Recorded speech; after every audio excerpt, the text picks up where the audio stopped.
Okay, hello. Welcome to Emergency Hedge, the show where Jessica teaches me Netrunner. And Dave teaches me Arkham Horror. How are you We'll doing be today, Jessica? horrified. I'm about to be horrified, but apart from that, Good, I'm doing pretty good. awesome. Yeah, I'm doing pretty well. I'm vibrating with excitement. I will tell you why in just a moment. I'm happy to be back exactly a week after we said as promised to our fans. Now that's not quite true, is it, Dave?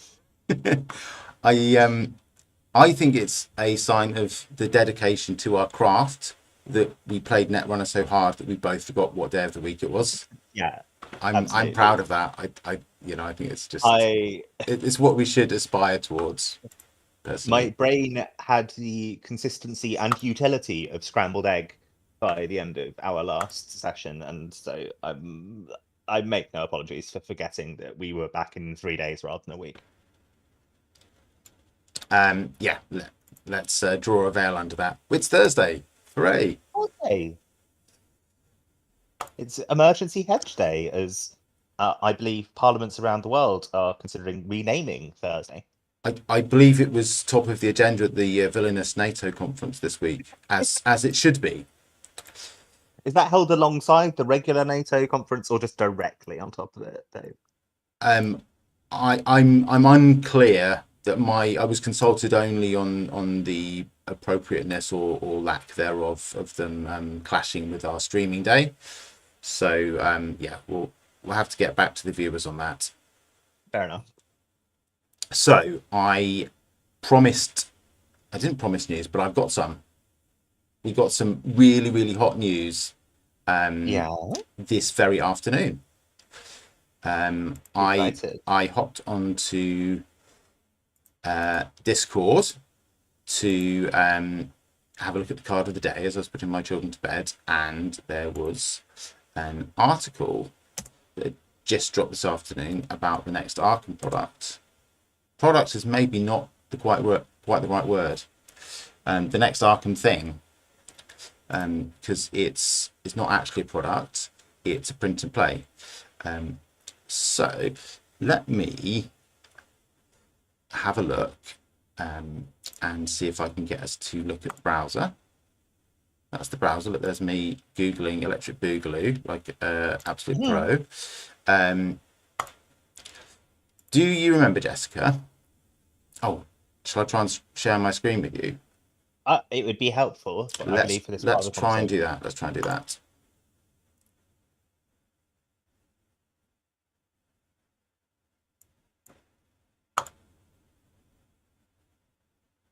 Yeah. I do remember the blob that investigated everything. It made me laugh a lot. I thought it was genuinely funny April Fool's content, which is not always the Mm-hmm. case. But it was genuinely just I it was think amusing even once you knew it was a joke. It was a funny thing to read. I think we talked about it on stream, and I think we may have actually in connection with that. I might have said that they do good April Fool's content for Arkham, and one of the good Mm. things that they do, or that they've done in the past, is make up an entire fake scenario about. Oh, look at this! I'm just um, would you mind having a look at our stream in your browser and just check that it's showing the right thing? I just had a little I will definitely do quick that. eye on it, and I'm not sure it is. You report back, and I will talk. So I said that they had a cat and dog themed April Fools one year called Barkham Horror, and everyone found this so funny, including the people at FFG, that they went massively overboard and created an entire actual scenario in a dog and cat themed Arkham world called Barkham Horror and released it as a limited edition product that was sold for, and the proceeds went to charity. April Fool's one year. Barkham Horror. I believe that we are. I've had a look, Dave, Mhm. and it looks absolutely fine to me. Great, that's good. Good. I just popped on and it looked like people could see my Discord screen and not things that they should. Okay, cool. So they've done something very similar. They released the blob that they posted this blob that investigated everything April Fools, and during the Create a Card live stream a few weeks back, which we talked about again briefly, they had a little section at the end where they hinted at forthcoming stuff, and I didn't talk very much about that, partly because I thought it might, what they said might mean that we are not going to get a new campaign this year, and I didn't want to be grumpy about that on stream, and partly because I thought you wouldn't really forgive me if I spent a very long time talking about pixelated screen grabs of cards dotted around the background of a live stream. So like, I'd have found your enthusiasm endearing, I think. I suspect you might not have found it good content, so I thought we'd wait until we had something a bit more. But what was said at the time was that what was hinted at the time was they were looking at revisiting previously released standalone scenarios. Yeah. And that has proven to be the case. They are, as informed speculation ran at the time, they are revisiting the Blob that ate everything scenario, which is one of the massive multiplayer scenarios I have not played, but is the closest Arkham gets to 1950s pulp cinema, science fiction pulp cinema. Yeah. Where multiple groups of investigators battle a massive piece of snot that eats everything.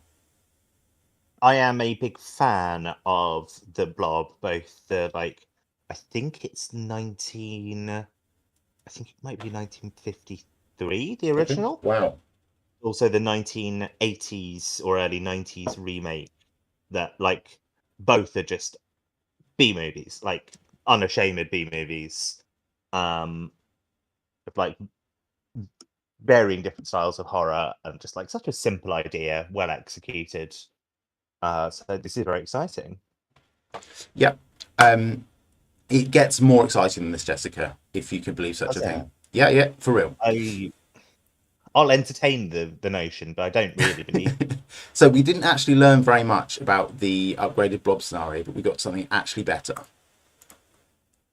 Meet Suzi. Okay. Suzi, subject 5U21, is a blob, but a humanoid female blob who is a new investigator that you can play in the game. Please, could you read her text to me? I can, yes. So as is often, that doesn't make it any bigger, does it? As is often the case with newly released stuff in Arkham, we get to see the front of the card and not the back. So she's got a flat stat line, all ones.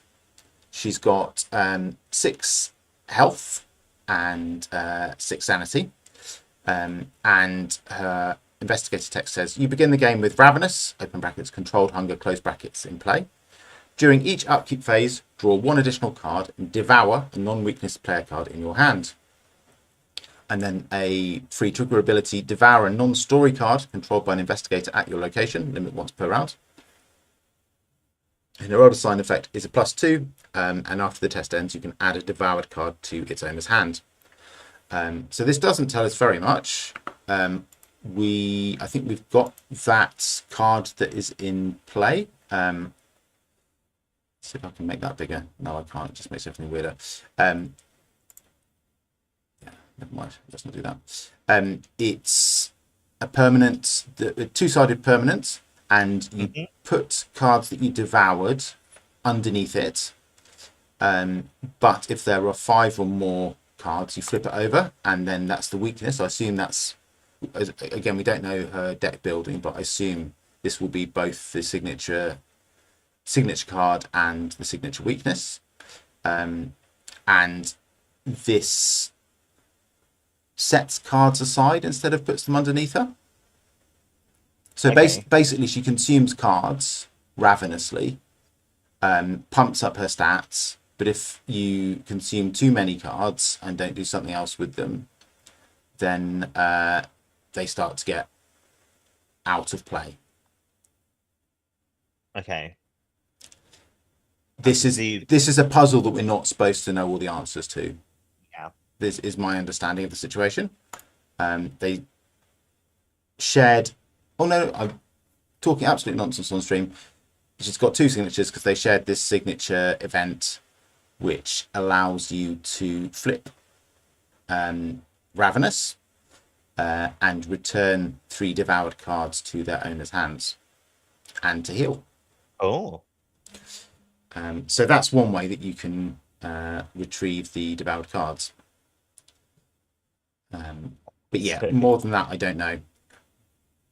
Oh my goodness, more nonsense that I'm talking. I promise you, I've actually looked at all of these. You do know more things than you.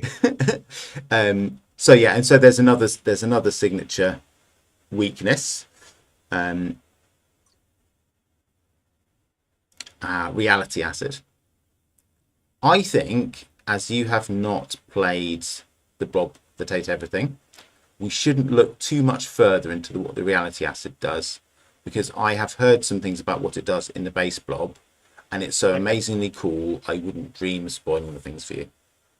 Okay, I will not learn any more about reality acid, as I understand it, is a commonly titled treachery in the Blob scenario that involves the Blob eating things that it shouldn't.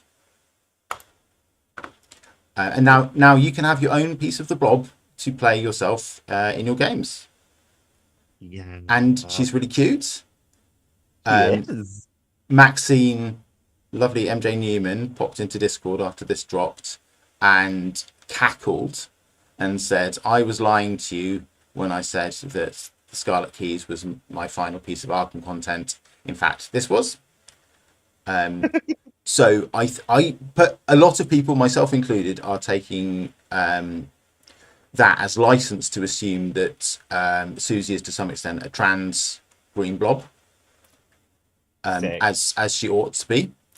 So yeah, it has only been about 4 hours, but I feel entirely confident in saying that Suzi is a trans icon and legend within the Arkham community, who have taken her to their hearts. And you know, that's why I love this community. So I don't know enough about. So something that I do know about Arkham is that Stella is considered one of the strongest. And I feel it is important to have trans representation within games that is kind of mid mechanically.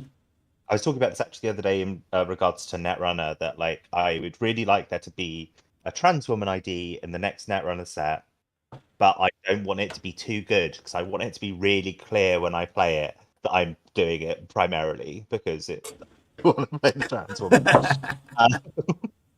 So I'm hoping, obviously we don't know everything about this yet, but I'm hoping it like makes quite a big statement when you play this rather than something else. Yeah.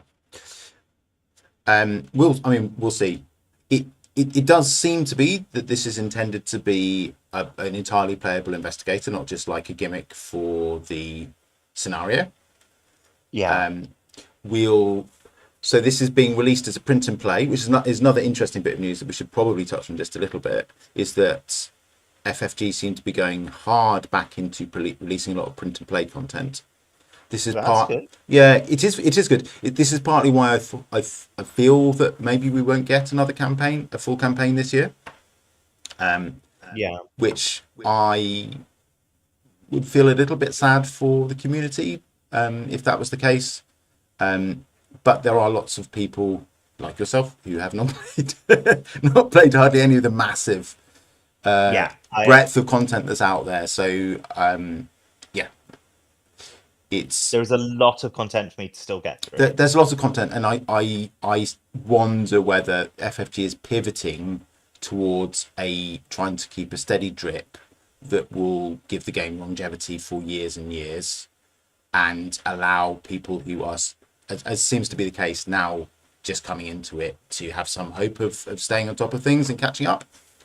Yeah, And my go on.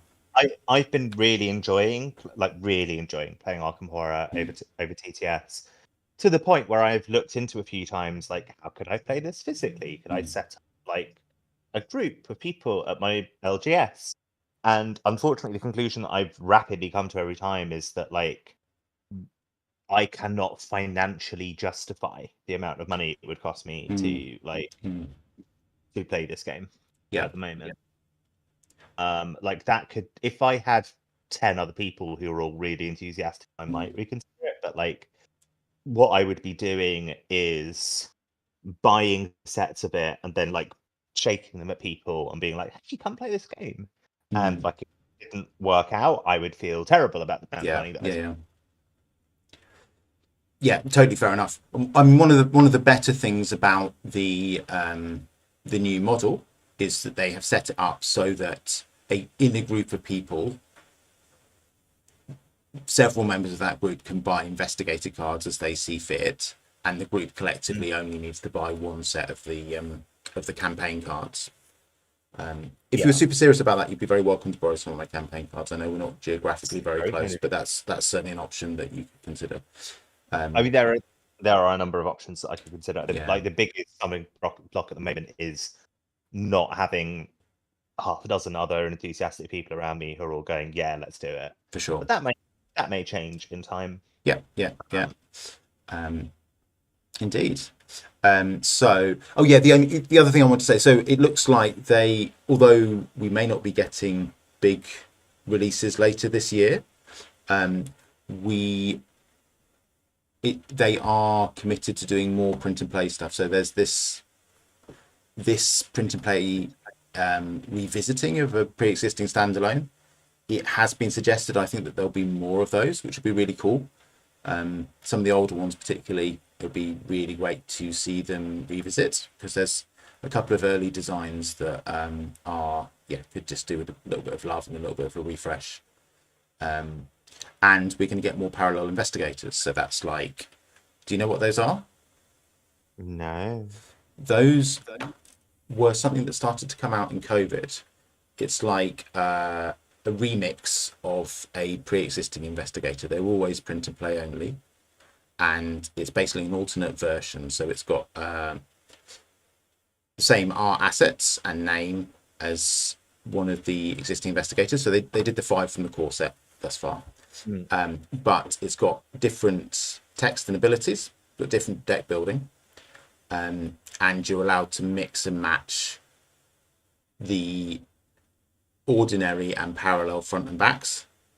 So you've actually got loads of different ways to play an investigator, like 4 different ways, I think, if my maths is holding up, to play an investigator. Oh, it would be for, yeah. Yeah. So that's really cool. So we will get, it seems almost certain we will get some new content in the player side and the scenario side this year, even if we don't get new product, which is cool. It is cool. Yeah, not as cool as Suzi. Not as cool as Suzi. I'm actually extremely excited about Suzi. Oh, she's so cute. She's so cute. So yeah, well, it'll be lots of fun breaking her out. I think we are going to get the full details for her at Gen Con. So it should be released at Gen Con with the whatever they're calling the blob that ate everything else. And there'll be a print and play on the FFG website like later that week. So that's August sometime. I think maybe, I don't know. I'm sorry. I looked at when Gen Con was, and it's while I'm out of the country, so I haven't retained it. But I think it's early August. It's sometime in August anyway. That's my news. That's what I have been vibrating with excitement since I heard this. Well, I'm very excited as well now. Yeah, Well, excellent Arkham news. Shall we move on to tonight's main feature? Yes, let's. So we are going to do the next scenario in The Edge of the Earth. Mm-hmm. But first of all, we need to upgrade our decks. We do. Would you like to hear about my upgrades first, or would you like to talk about your Let's deck hear about first? yours first. Mine are a Sure. little bit up in the air. Yeah, yeah. So for mine, I first of all got 2 copies of Arcane Research, Mm-hmm. which didn't cost me any XP, but they did give me a mental trauma. What this is a pretty ubiquitous Mystic card that basically reduces the XP cost for upgrading spells. So you basically get the first spell you upgrade is 1 less XP, or if you have 2 of them, 2 less XP, and that's the cost that your Mystic pays for their dallying with the dark arts and being better at spells. Cool. So I did that. I upgraded 1 copy of Clairvoyance, so that's gone up to level 3, but it only cost me 1 with the Arcane Research, and I think the upgraded version, the only difference, if I remember rightly, is that you get +2 to willpower when you investigate. But basically, I felt that Dexter needed a bit more reliable clue acceleration. And then I did fun stuff, which was dumping some XP into my customizable cards. So with Power Word, which is the event that you play onto an enemy and then you can boss them around, I got the, actually if I click on this I think it's more visible, we've got the Tongue Twister, which means that you can give 2 different commands for your single action rather than 1. Cool. And I got Confess, which allows me to discover 1 clue at the enemy's location if its health is equal to or higher than its shroud. Cool. So basically, I should, with these upgrades, be able to use Power Word to send enemies off to get clues for us. Cool. That is really cool. Yeah. And also, my beautiful fail son now does something. Good. Specifically, the thing that he does is investigating with a base skill of 4. So I'm hoping from this scenario onwards, basically, I can sort of go fly my prettiest fly, and the servitor and random enemies will just scatter off around the board, pick up clues for us. Cool. Let's see how that works out. Yeah, I'm excited. I'm really excited. I also less happily added 2 Kellylees to my deck because this scenario is evil and it hates me. Cool. Okay, those are my upgrades. Outstanding. Let's talk about Stella. So, Stella's got an embarrassment of options in terms of upgrading. For the sake of the stream, I've narrowed it down to I want to upgrade. I've got 6 XP and I'd like to upgrade Rabbit's Foot. But you have pitched Quick Learner to me. I have. And I do like the look of Quick Learner.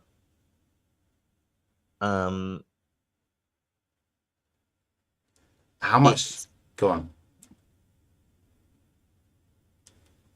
I think if I pick Quick Learner, at some point, I guarantee if I pick Quick Learner at some point during the campaign, I will regret having Quick Learner, because one of the just for everyone watching at home, what it does is it's permanent, so it's out from the very, very beginning of the game, and it says during or before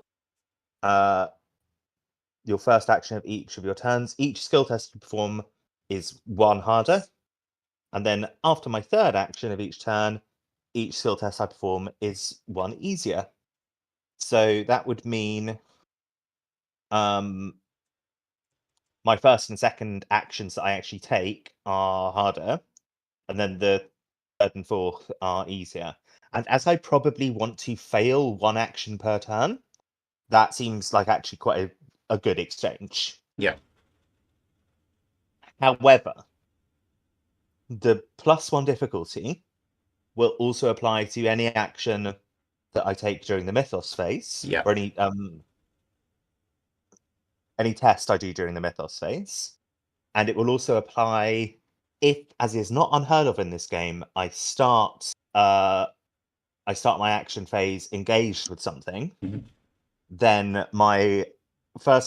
I won't want to fail my first couple of attacks on it. Probably. I will instead want to kill it as quickly as possible, but I will be forced to be shit for half a turn before I can kill it. Those things are all true. Yes. Thank you.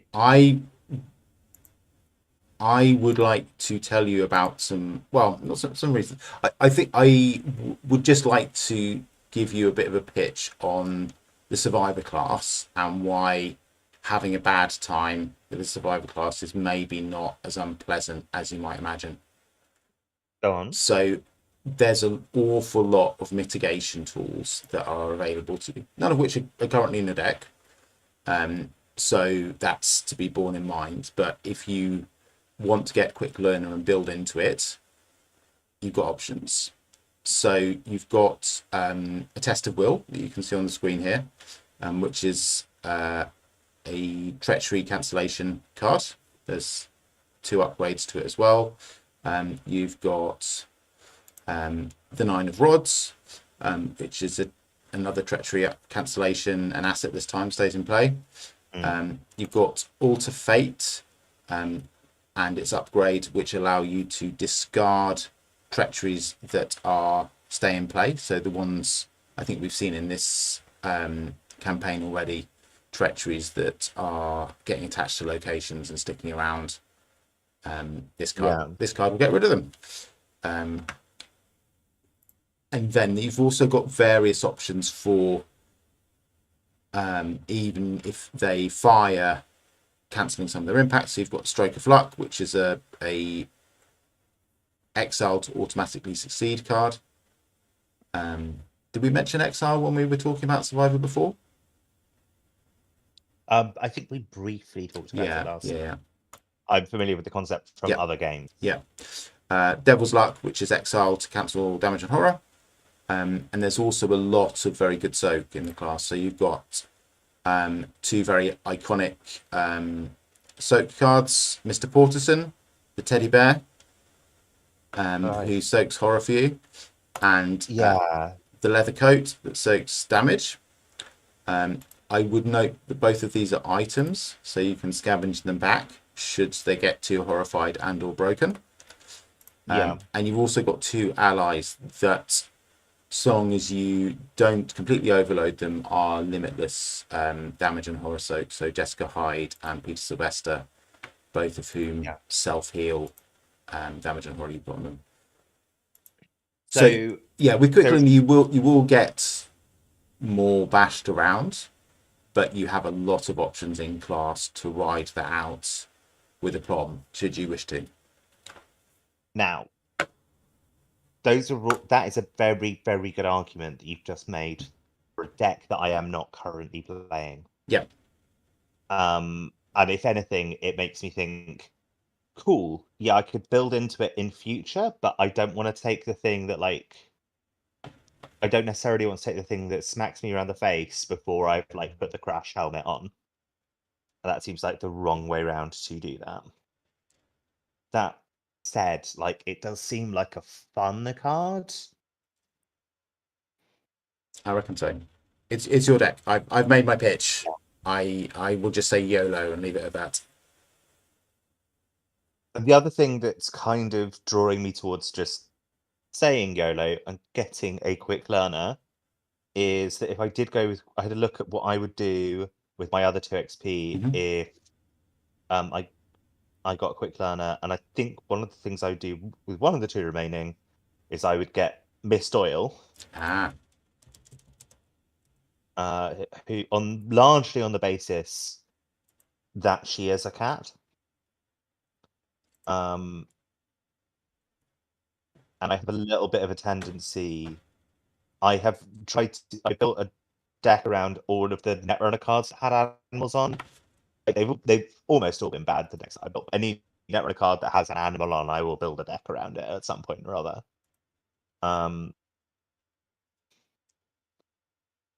Yeah, and I'm just looking at it already. And I'm not paying a lot of attention to the text. I'm very much just drawn to the fact that it's a cat that then has 3 bonded cards that are also cats. Yeah, I mean, to be fair, Miss Doyle isn't really a cat. She's 4 cats. Okay, yeah. You lost me in the first half of that sentence, and then very quickly Would you be interested in seeing the other 3 cats? I'm looking through the other 3 cats, but I think you should show the audience the Yeah, 3 I think cats. so as well. Never let it be said that we are a stream that refuses to pay our cat tax. So, bonded cards. I feel like we've played with bonded cards, but maybe I played with the bonded card alongside you, and we didn't talk loads about how it works. Yeah, maybe let's do a quick recap of how it Yeah. works. So bonded cards is basically you get another card for your card, and it's not in your deck. It's like out of play until the first card comes in, and then the 2 cards have a cool interaction together. I don't think I can remember what bonded card I played with in our last campaign. So I won't bother trying. But the way that and to be honest, aside from the bonded keyword, the bonded cards all have slightly different designs. So expecting them to work exactly the same as each other is a mistake.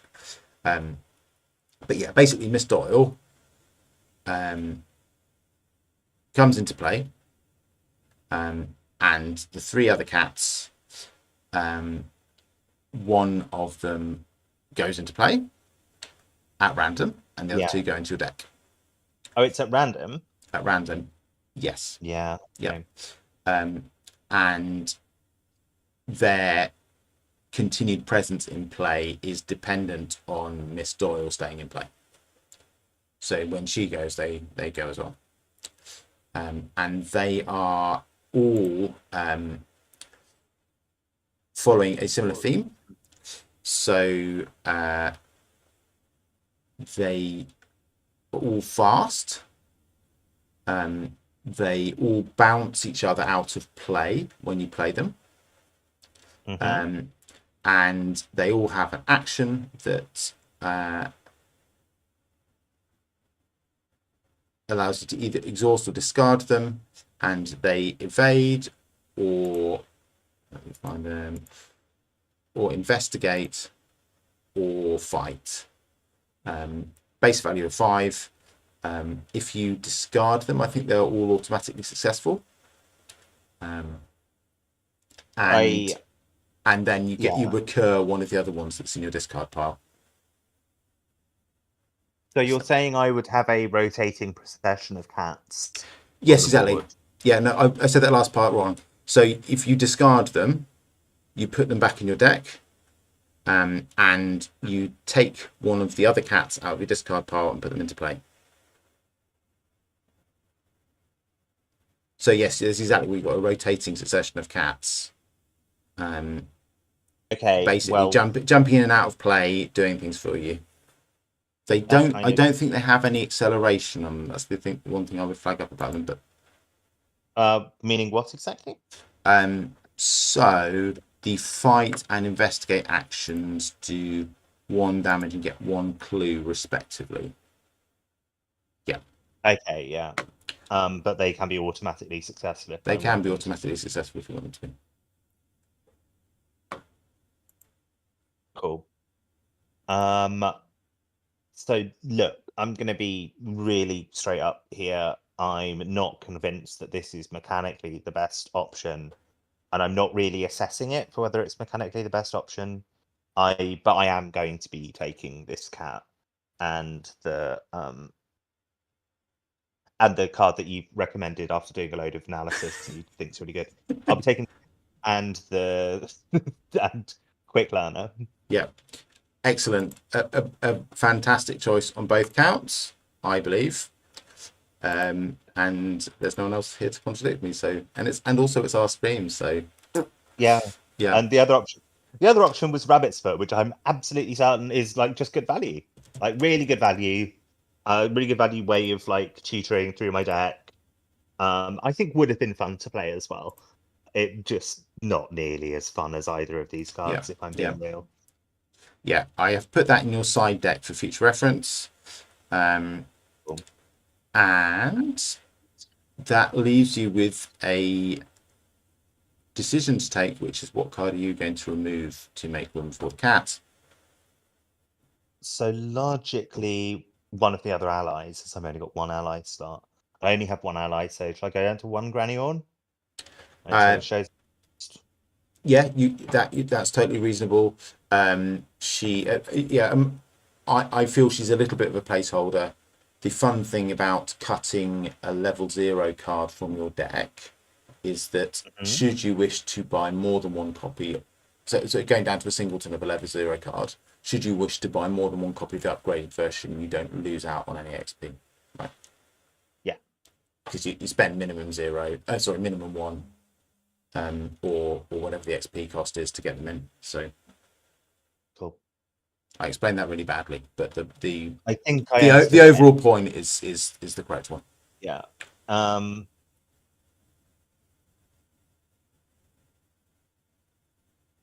on, I'm trying to find. Okay, look, mechanically, I have to admit the correct thing to do would be to take Act of Desperation out, but I'm not going to take it out until I've used it at least once, and I didn't use it last time.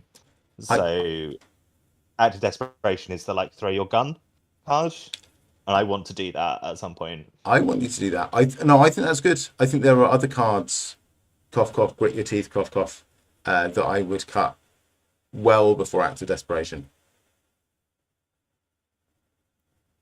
Okay. Actually, yeah, like I still think I'm going to lose. I found Granny Orn underwhelming last time anyway. Yeah. So I'm going to lose one this time, but I think you're probably right about Grit Your Teeth. That looks like a little bit below the power curve of this deck. Yeah. Actually, I should also issue a retraction. You do not, in fact, got to hand it to Granny Orn. I think during our last game, I said that you could chain Granny Orn and Lucky to make yourself pass the test, that actually you had no business passing. That's not true. Oh, okay. Would you like to hear the detailed rules explanation of why that's not true, or should we take it as read?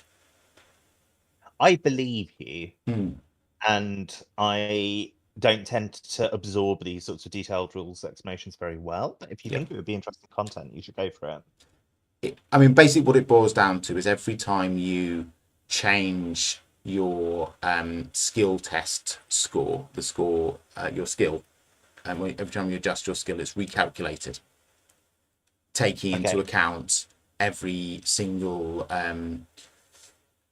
factor that is changing it.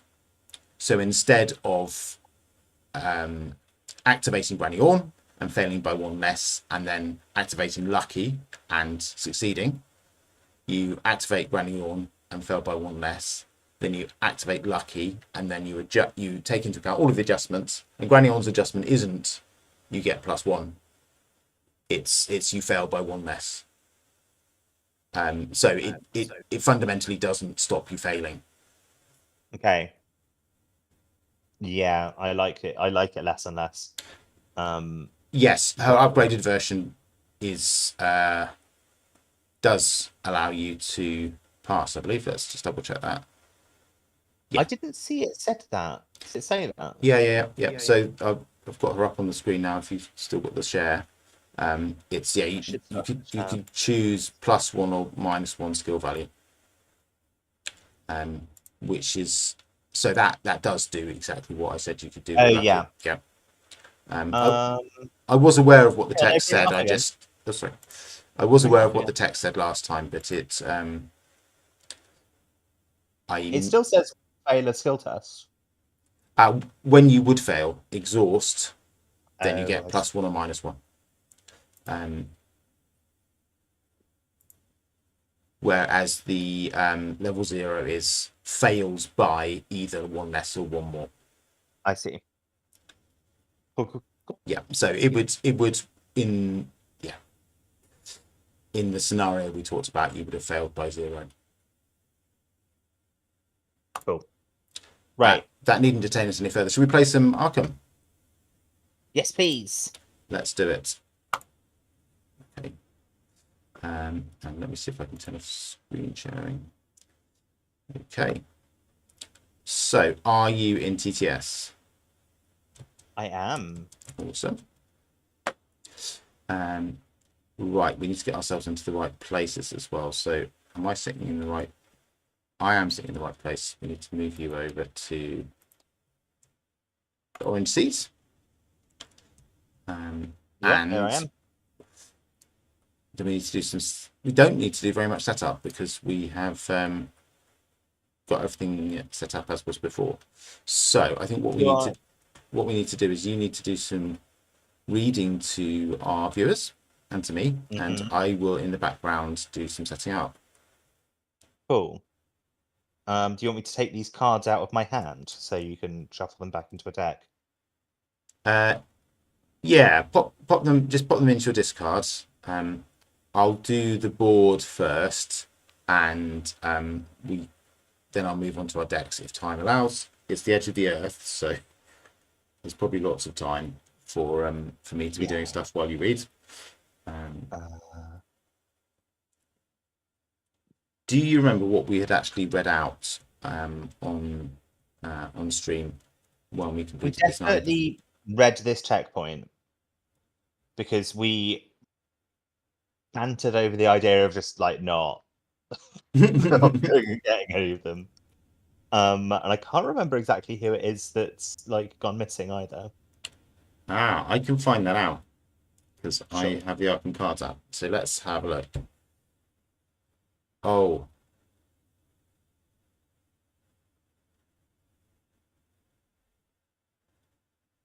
Oh. Oh. Okay. I don't remember. I don't remember who got lost. So we've got 5 safe members of the expedition team.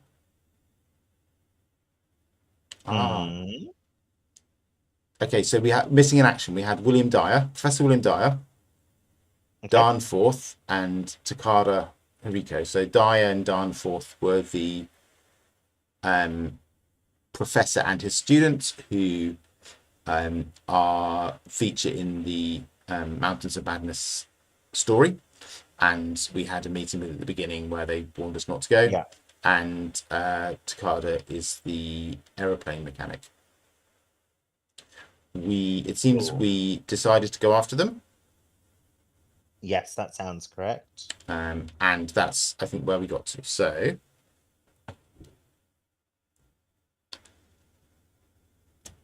Ice and Death Part 2. Okay. Ice and Death Part 2. Your team scrambles in preparation to search for those who went missing in the night. You hate the idea of venturing back out into the freezing cold so soon after taking refuge, but you have no choice if you are to find your companions. Add a fresh token to the Chaos bag. Done. That seems mean.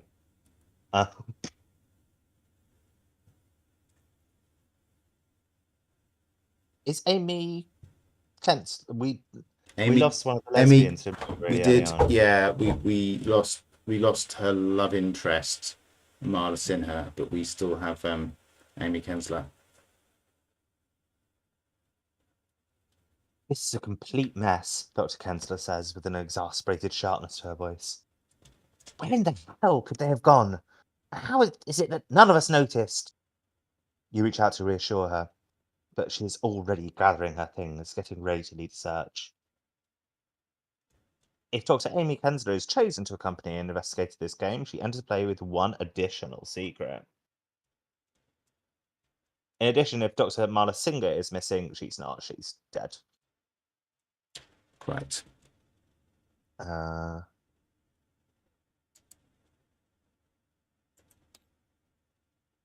Claypool takes inventory of your remaining supplies, shaking his head as he counts.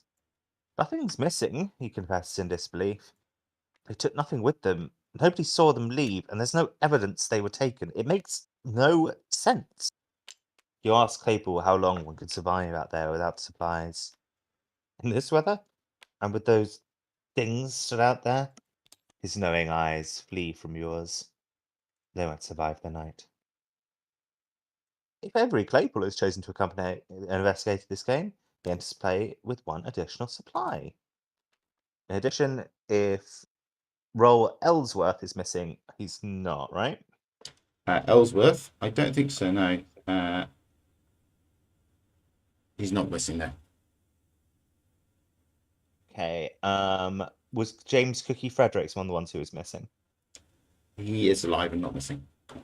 Okay. Cookie loads bullets into his revolver with a faraway gaze. You get the sense this isn't the first time he's awoken to such trauma. We're gonna find him, he intones over and over under his breath. We're gonna find him! You're unsure who he's trying to convince. If James Cookie Fredericks is chosen to accompany and investigate this game, he enters play with one additional ammo. Cool.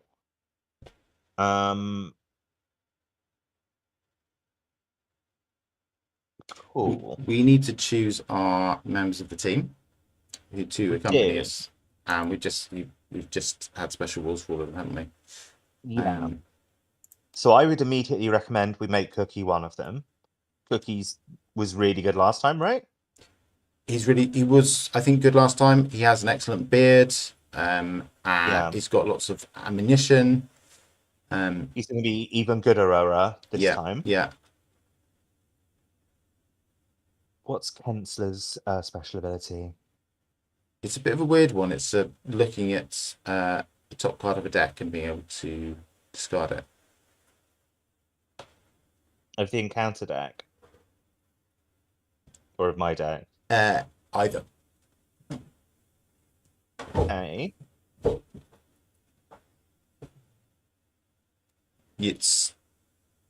It's tied to an investigate action, so you would investigate, get a clue, and additionally that.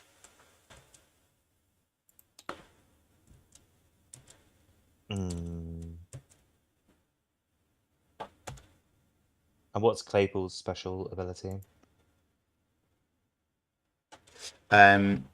Claypool's special ability is... Sorry, I've popped out of it. I think our faces have come off the screen as well, which is a bit unnerving. Claypool's is cancelling frost tokens. Elijah is evading, and Ellsworth is blanking treacheries. I did find Elijah just really good last time, just absurdly good. But that might be because he was the only one who I've tried so far. Blanking frost tokens feels like the frost bag must be getting quite full of frost at this point. I think so. Let's have a look. See how many there are.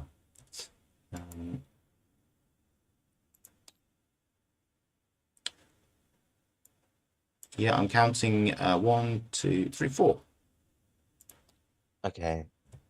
I'm gonna take Claypool with me.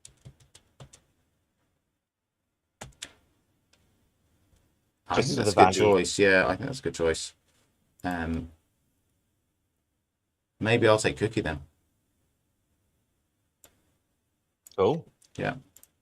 We're getting the extra value then, aren't we? That seems like the right choice. Yeah. I think, incredibly, I've read the things. Wow. Okay. There's going to be a bit of setup time then.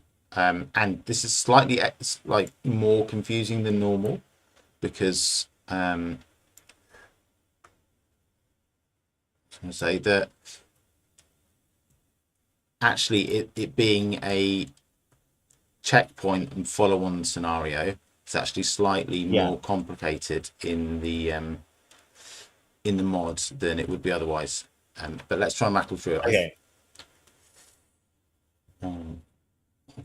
So I was having Cookie, you were having Claypool. Mm-hmm. That's that done. Let's see. So we've got action agenda we need to put down.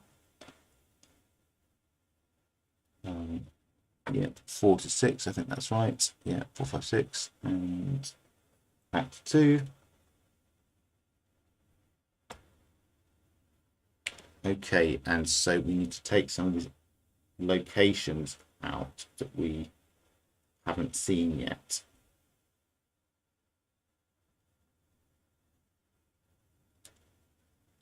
Okay, so the crash site is in play.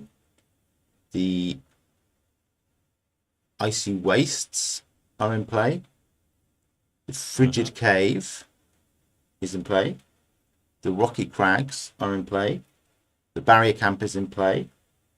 The frozen shores, where are they? Are in play. Yeah. The treacherous path is in play. Icebreaker landing is in play. And the precarious ice sheet is in play. Where's that? Here it is. It's there. Okay, so that means remnants of lakes camp, not in play.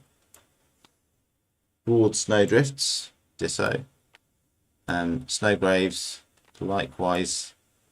Pouring one out for the crystal caverns. Yeah, sorry.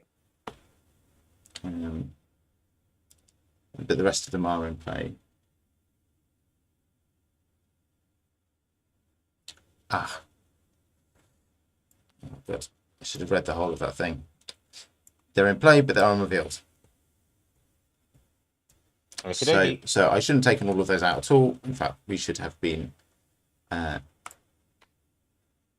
no. Why are they not joining up, Jessica? I don't know. Okay, that's more like it. And that goes in there. So what I should have actually done is been reading through those and flipping them over at the right time. So barrier camp, flags, that. Did I say the frigid cave was in play? I don't remember.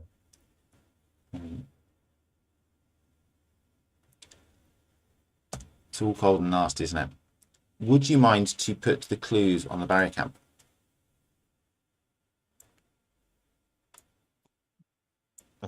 Yes. What needs to have? 3 per investigator.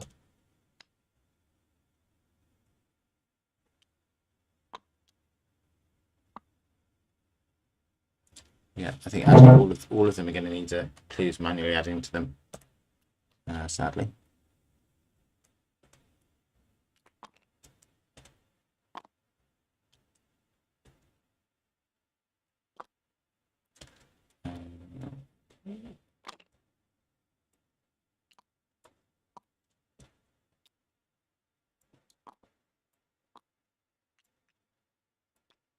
This is great content, isn't it, Jessica? It really is. Every week we learn a new little thing, don't we? Yeah. Absolutely stellar stuff.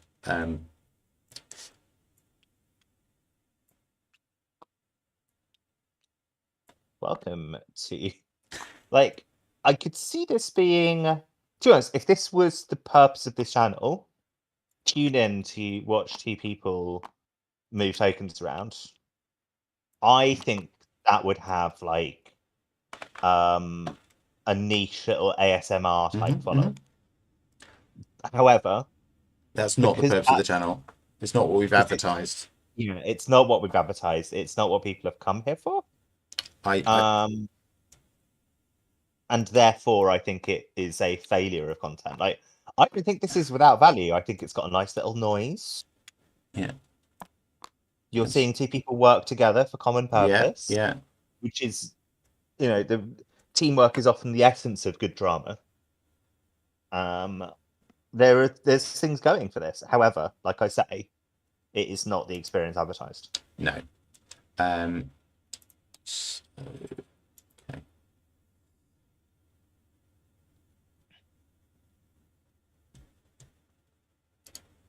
I think we need to get. There should be a set of like horrible versions of the missing people that's popped into play somewhere. Where would they have put that? They usually put everything in the set aside, and there's just a bag that says future parts in it. I wonder what that is.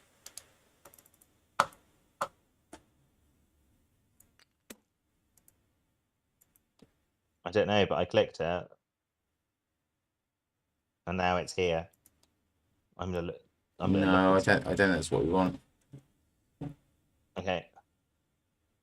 I don't think this is part of story cards. No, Yep, and I'm accidentally taking them out of the box. Right. that's okay. That's okay. Okay. Where would they have put those though? Where would they have put those?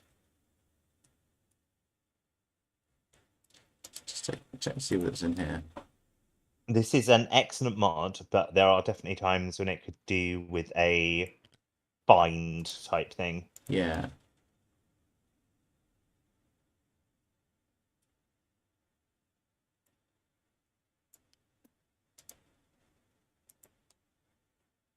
Ah.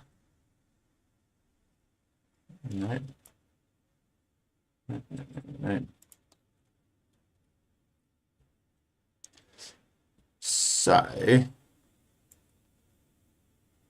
Oh, wow.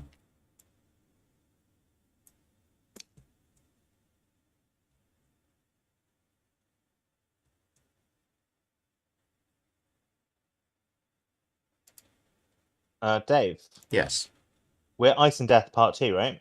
we are. And there's a whole thing here for Ice and Death Part 2 Where's that? over here. Oh, over my hand. that. I just looked in that actually, and it didn't seem to have what we needed. Oh, It looks like it's got a load of locations. it does. And a scenario card that I think we've already got.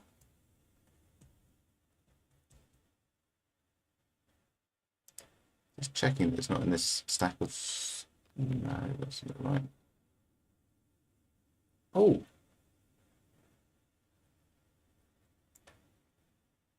I bet it's these. I bet it's these. Don't read them. No, that's entirely the wrong button to press. How about this one? No.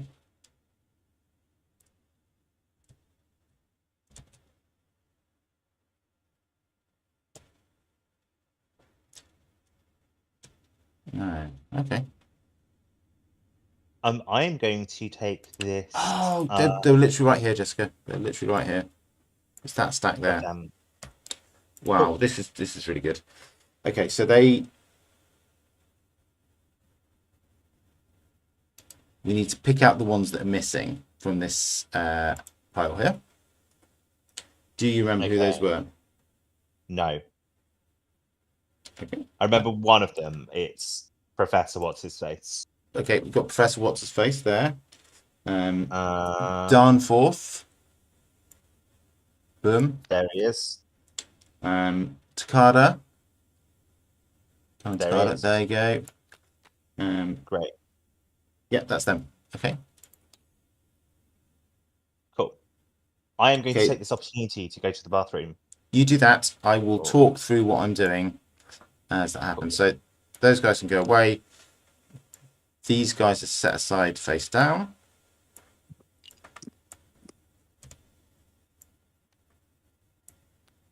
So we'll put them there.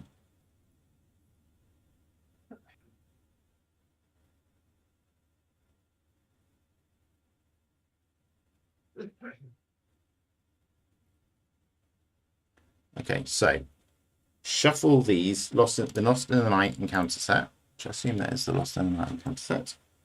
Looks about right. Yeah. Okay.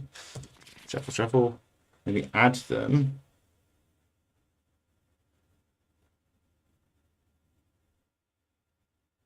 Add one of these cards face down to the previously set aside enemies until there are a total of exactly 9 enemies and story cards set aside in this way.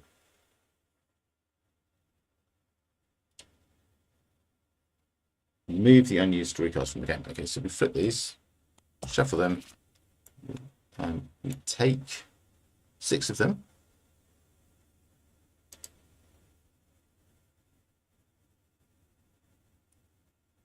That's a good way to do this, isn't it? And, oh yeah, here we go. That's what we want to do, isn't it? Yeah.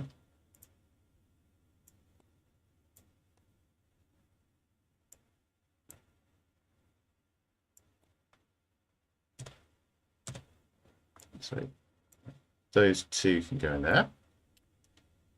6 and 3 go together. And they get shuffled up together.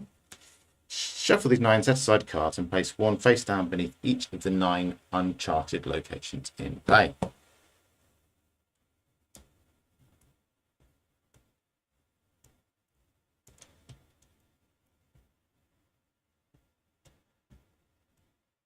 Guess these will all be the the ones out to the side. 1, 2. Well, I don't need to count them. Let's trust that there are 9 of them. That one goes there. That one goes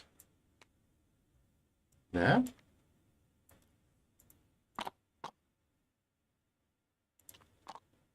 There is a reason that we don't professionally set up TTS before we go live on the stream. And that is that we found sometimes it completely garbles TTS for Jessica if she joins when the mod is loaded. And we start the stream when we're both available in the evening. We don't have a lot of prep time. So, apologies that you're watching us do this, but I hope that you'll learn something, or it will be useful or interesting, or that the gameplay that follows will be fun enough to make it all worthwhile. There, of course, will be timestamps when this is actually gone up on YouTube and I've had a chance to put them in. So, I was going to suggest we do exactly. Yeah. So if you find this boring and you're not watching it live, please do feel free to skip ahead. So Jessica, how much of that did you catch? Just the very end, Sam.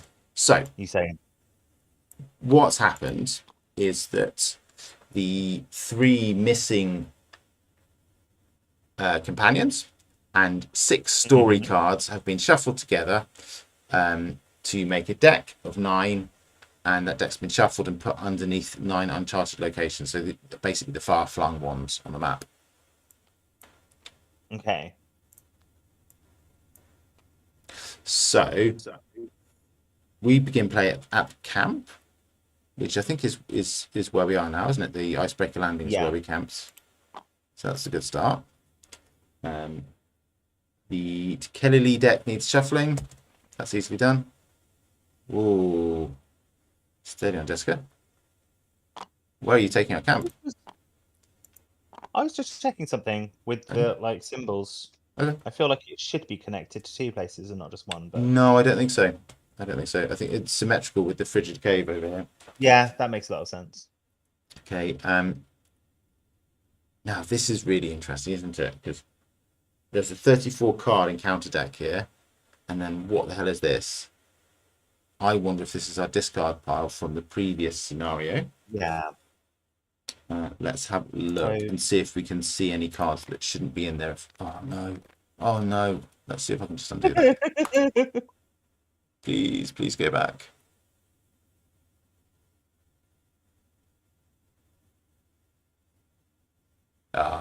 Thank goodness. Cool. It's currently reloading the entire mod for me. I'll just let you know that. That's fine. I hit the time rewind button, which I think will take less arduous. Oh no. Did it again. I'm clicking on spread instead of search, which is just really dumb thing to do. Okay. 3rd time's a charm. Yep. what I'm trying to do is look in this discard pile, this presumptive discard pile, and see whether it contains cards that are not in this scenario. Let's see.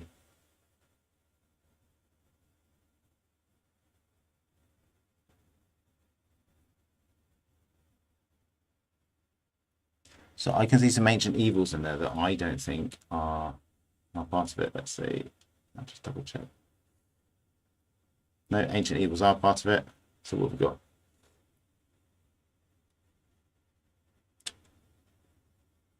That bunch of monsters are not part of it though.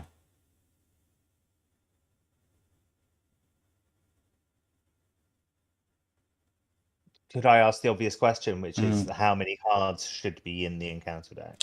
It doesn't tell us. You get given a list of encounter sets. Okay. It's pretty close, but there is at least one encounter set that shouldn't be in there. I think if we can just check the encounter deck and see if it's got a set of ancient evils in there, which it does.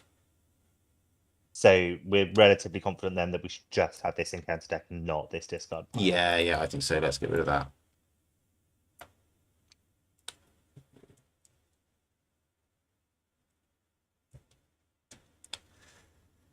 Cool. I feel like we've got everything more or less in place. Yeah, presumably we want to start at Doom 0. We do want to start at Zoom 0. We also need to do our deck upgrades, don't we?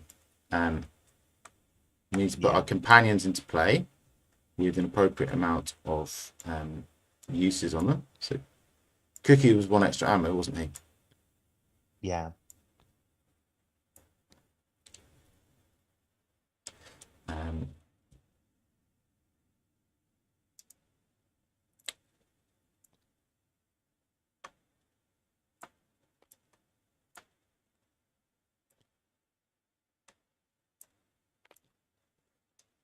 Just clear the tokens off my cards from last time.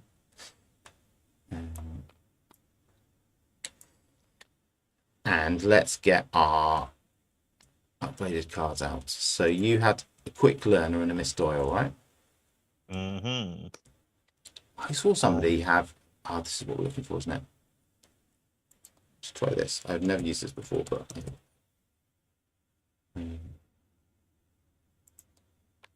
There's Miss Doyle. And of course you'll need bonded cards, so was it Hope? This is really testing my deep knowledge now.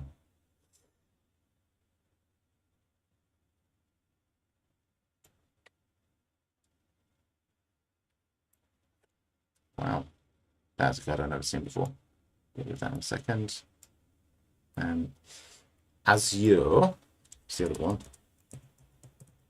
You don't have to know what cat number 3 was called. Actually, it will say on the store, won't it? Fate, Hope, and Azure. I believe is the cat's names. It's Augur, not Azure. AUGUR.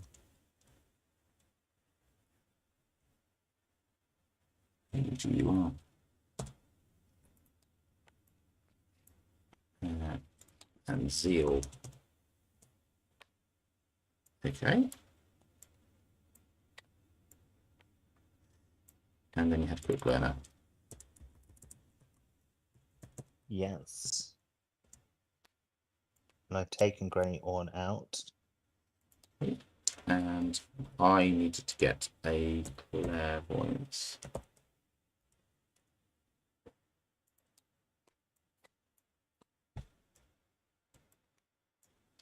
And then the rest of my upgrades were... Oh, I needed to get the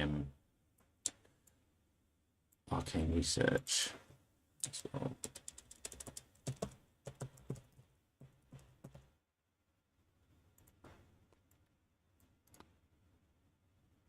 Where's the Companions deck, Dave? The Companions deck. I put the Companions that we're not using into that big chest at the top left. Okay. Was that the wrong thing to do? I want... So the set aside chest, yeah? Yeah.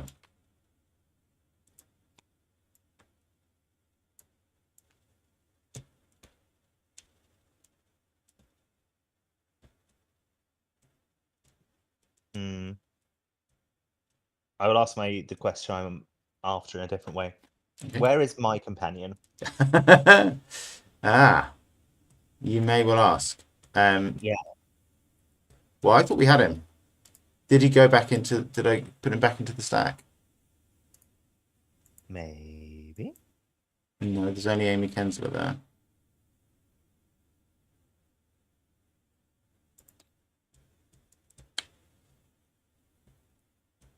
Probably not helpful for me to say. I thought you had. That's it. I have not touched him even a little bit. Oh dear. What have I done with him then? That's the real question. Poor old Claypool. He was so good. He's been nothing but nice to us. He didn't deserve this.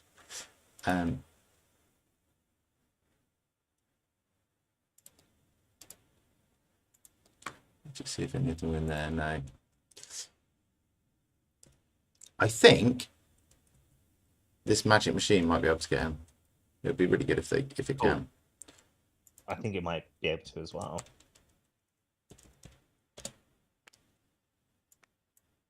No. That's unfortunate. Let's see if he's in one of these places then.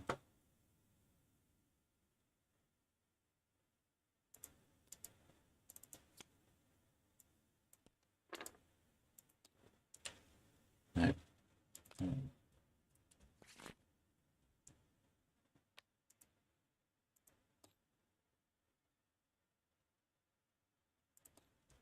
Wow, where can he have gone? I mean, I sort of blame myself for getting rid of him, but also this is a permanent physics engine where things shouldn't be destroyed unless you actually hit delete. Are there any? Where are the other companions that we're not using? There is only... Oh. She's in the stack here. They're all in the stack here, I bet. Yeah, there he is. There's Claypool. Right, you grab him. I'll tidy up this mess I've just made. And then maybe we'll play the scenario one day. Maybe. I believe in us. Cool. Cool. And he starts with an extra supply.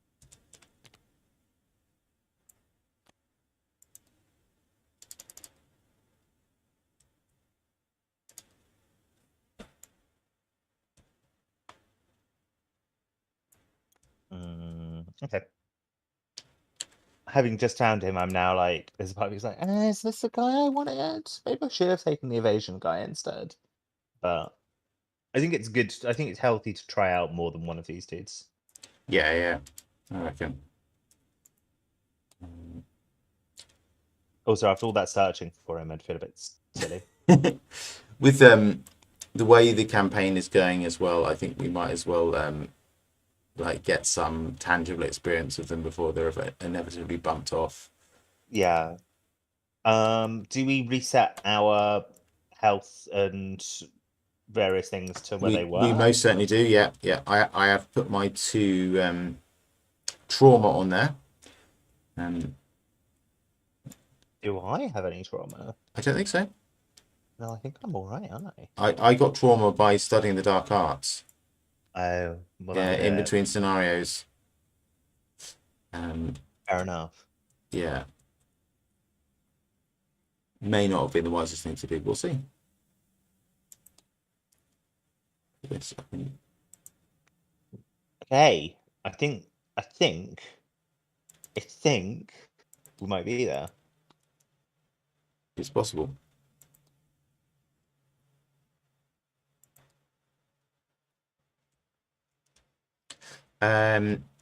So, do you want to read us the acts and agenda? Yes. And then we can start playing.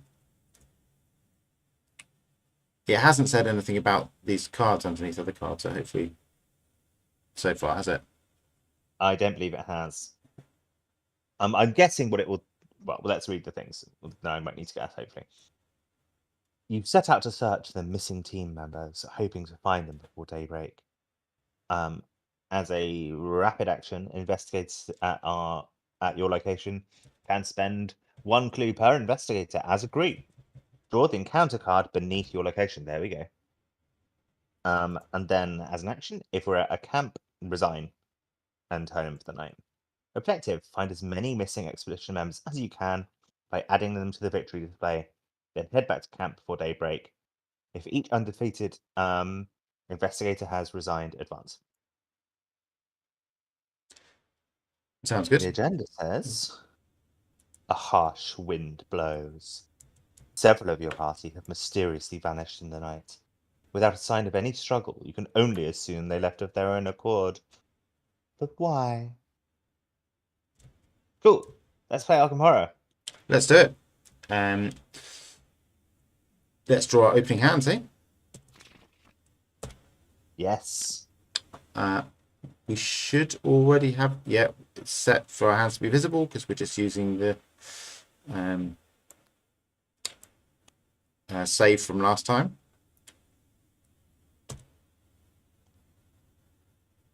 For anyone who's not watched our streams before, we generally play open-handed so that you can see what we've got in our hands. We try to have interesting discussions sometimes, but not play as if we know and give ourselves an unfair advantage. So is that an accurate summary, would you say? That's an accurate summary, yeah. I'm going to mulligan one of these emergency caches and Granny Orn and see what I can get instead. I'm happy with the rest of it.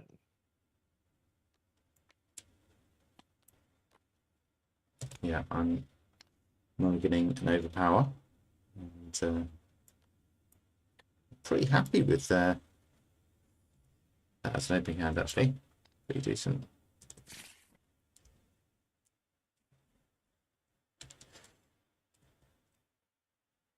Sick.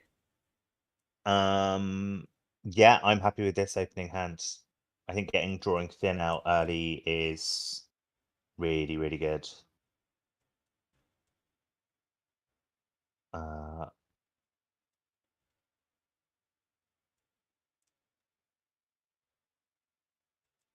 I've just realized another thing that makes quick learner good is that, like, if at the start of my turn I just want to move, moving isn't a skill test, so I can just like try and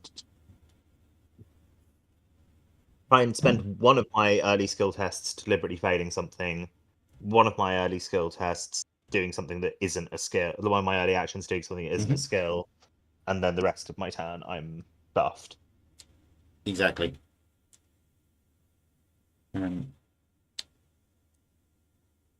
Have we played Claypool before?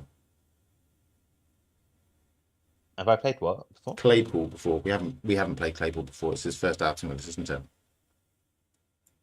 Yes.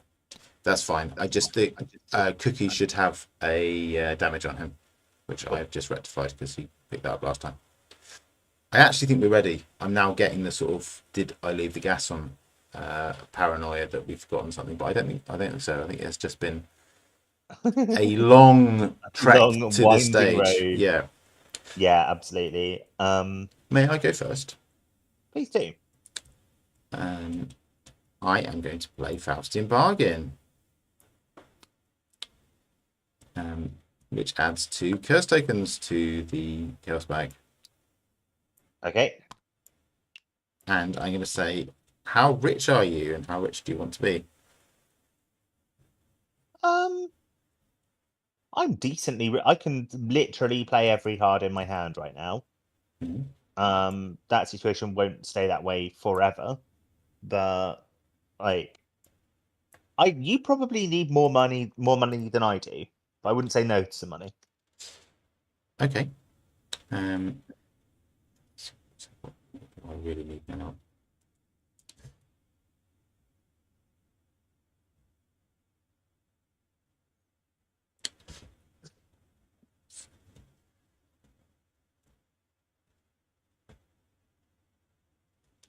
I'm going to have 3 and you can have 2. Thank you. You're very welcome.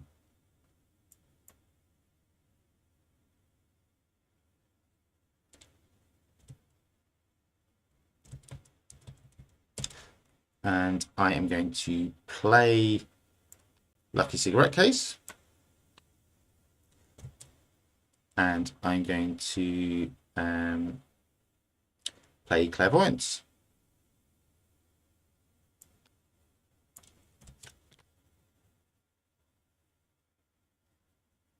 And I think that's the end of my turn.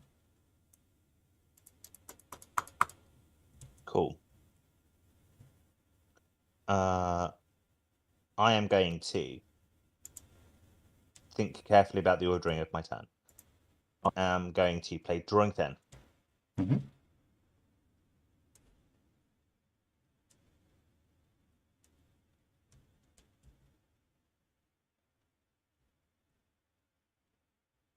I am going to read Quick Learner again. So it's +1 difficulty, not -1 to the relevant skill. Okay, so I would be 2 versus 3 to try and investigate here. Mm-hmm. Yeah? And I could turn that into 2 versus 5 and therefore almost certainly fail. Yeah. And profit. And profit. I'm going to play Take Heart because I might as well. I think there'll be lots of opportunities to fail, but I can play Take Heart for any of them.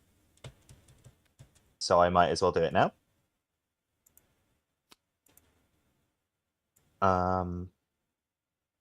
So what did we say? 5 versus 2. Try and investigate here. Oh no, I failed. I failed very badly here. See, this is the point where if I had the Lucky Rabbit's foot out, I could look at the top 5 cards of my deck, and that would be a lot of fun. But instead, I will gain 2 resources and draw 3 cards. My heart bleeds for you. No, that's all. I know. Oh no, not able to tutor into 5 cards. You just terrible times. Just have to take 3 cards and 2 resources. Out there at this very moment, Jessica, there are people playing Rashida Jaheim for the privilege and having to keep her alive for a whole term for the privilege of this is true. Almost exactly the same effect. Now the question is, do I try? I don't think I'm going to try and do an investigation I succeed at this turn. I think I'm going to use my other 2 actions to install stuff. And this is going to be like a pure setup turn. Yeah, it seems reasonable. So let's get Scavenging down. And let's get this Flashlight down.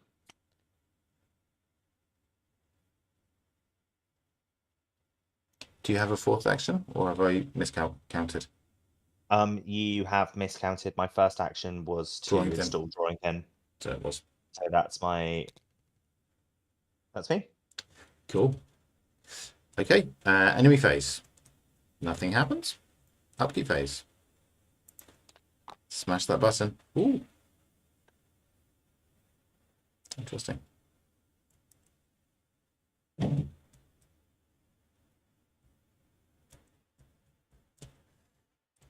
Mythos phase. Cool. Warm Doom of 5.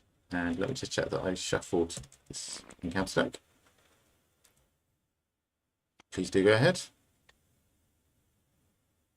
Okay, we've gotten through the ice, which is shitty. Yeah. Cool. That's doubly shitty as my next turn. I was thinking, oh, I'll use my auto fails to just move around. It's like, no, you shouldn't. I draw a Skittering Nonsense. Uh-oh.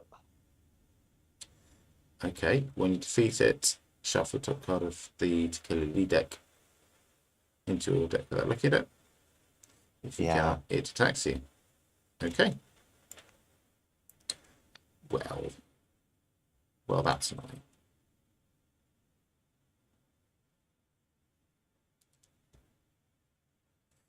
Fortunately, my bearded friend over here knows exactly what to do with Skittering Nonsenses.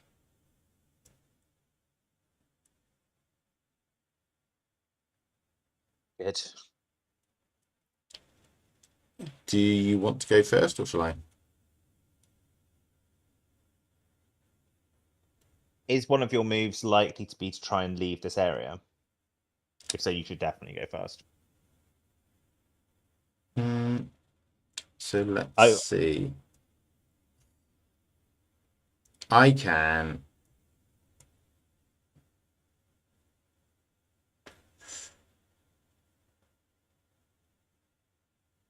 play a card and take an attack of opportunity, and then deal with skittering nonsense by killing it.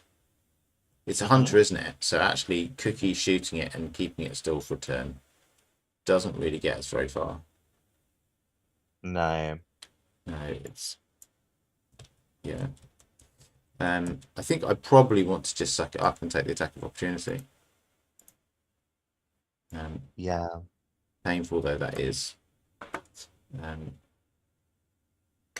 Yeah, so I'll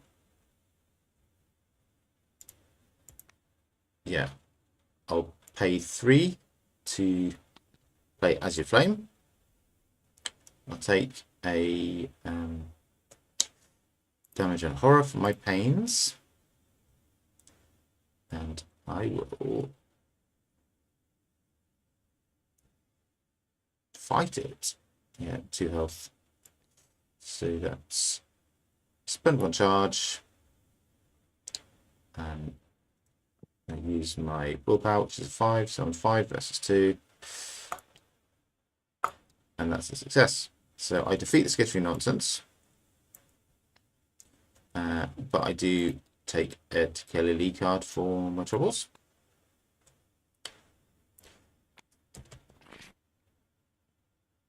Oh, that was a -1, wasn't it? Yes, I think so. And I was 5. I said it was 5 versus 2, so I succeed by 2 or more. And I draw a card. Hooray. Cool. And I have 1 action left, so I will use Clairvoyance to investigate this location. Using willpower again. Yeah. Another 5 versus 3. Oh. No, I won't do that. I'll do it. That's Skull, which is half the shelter value of your location rounded up. So that's 3. So that is still a success because it's equal value. So I get 2 clues. And that is my turn.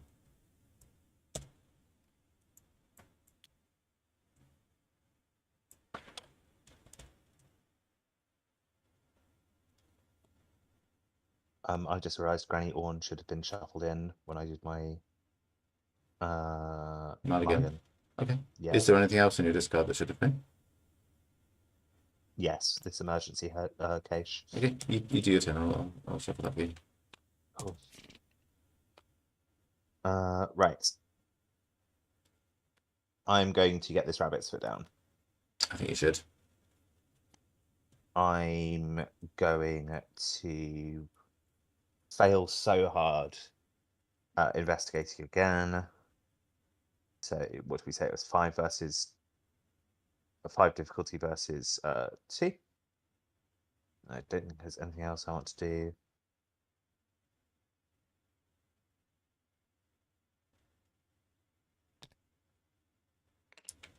Cool.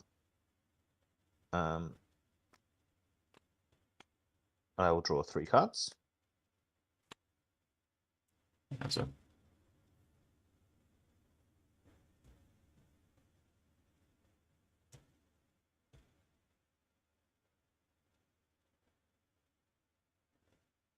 I believe you could play. Look what I found now if you wanted. No, it's failed a skill test by 2 or less, and I failed it by so much more than that. Don't think so. It's a difficulty 2 skill test. Oh no, you increase the difficulty of drawing thing. Yeah, and I had quick learner, Uh, making it Indeed. Okay, scrub that. You definitely can't play it.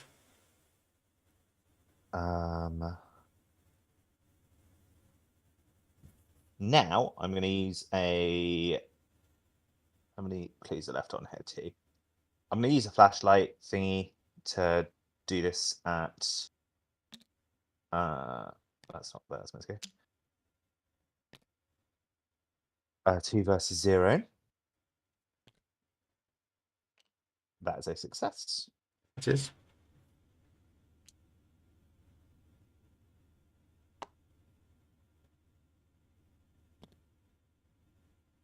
I'm going to do that again. So another flashlight taken. What happened? Sorry, I missed it. I got a clue. Hey! I'm going to try and get another clue by doing the same thing again. I have not got any acceleration on it, but like. Cool. I got a Excellent. second clue. So that's all of the clues off here now. Shall we... Is that your last action? Yes. I was about to suggest that we spend our clues to have a look at this card underneath here, but I think that's probably better done when we've got more actions. I agree. I think it's best done at the start of a turn. Mm-hmm. And then if there's something unpleasant we need to deal with, then we've got some actions to deal with it in. Yeah.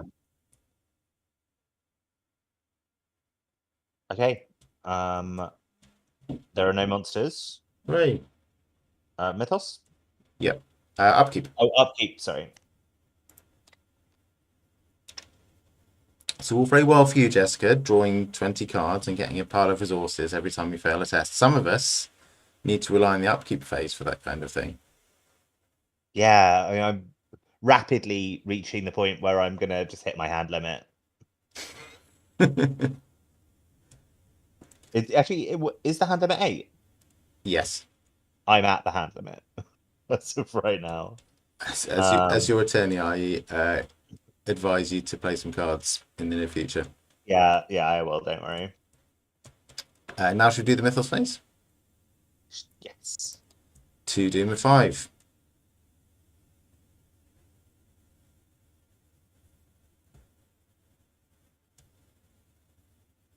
One sec. Mm-hmm.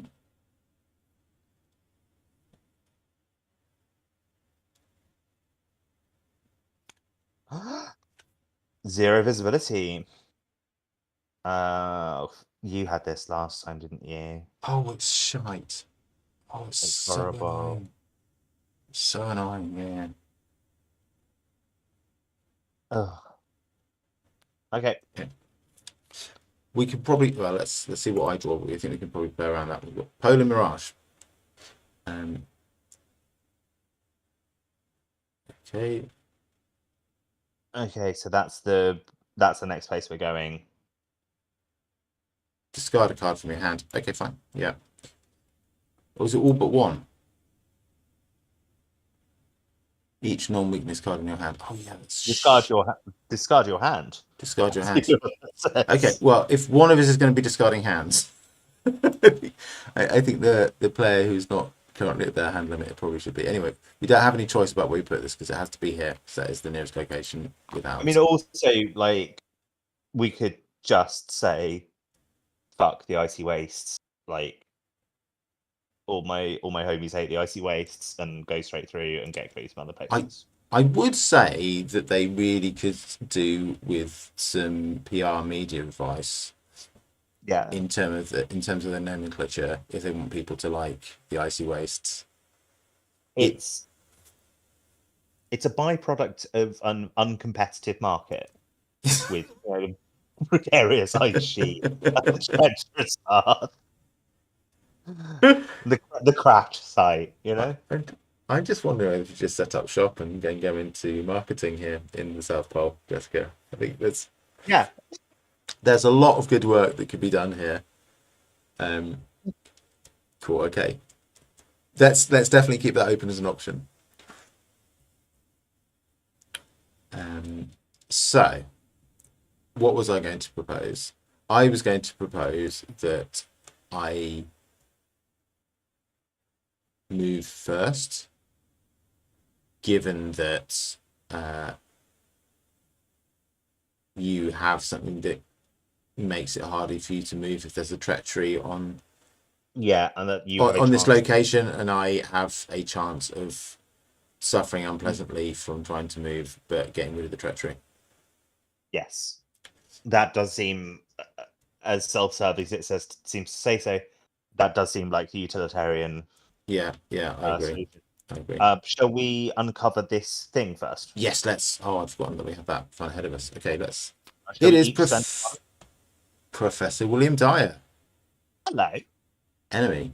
there you are.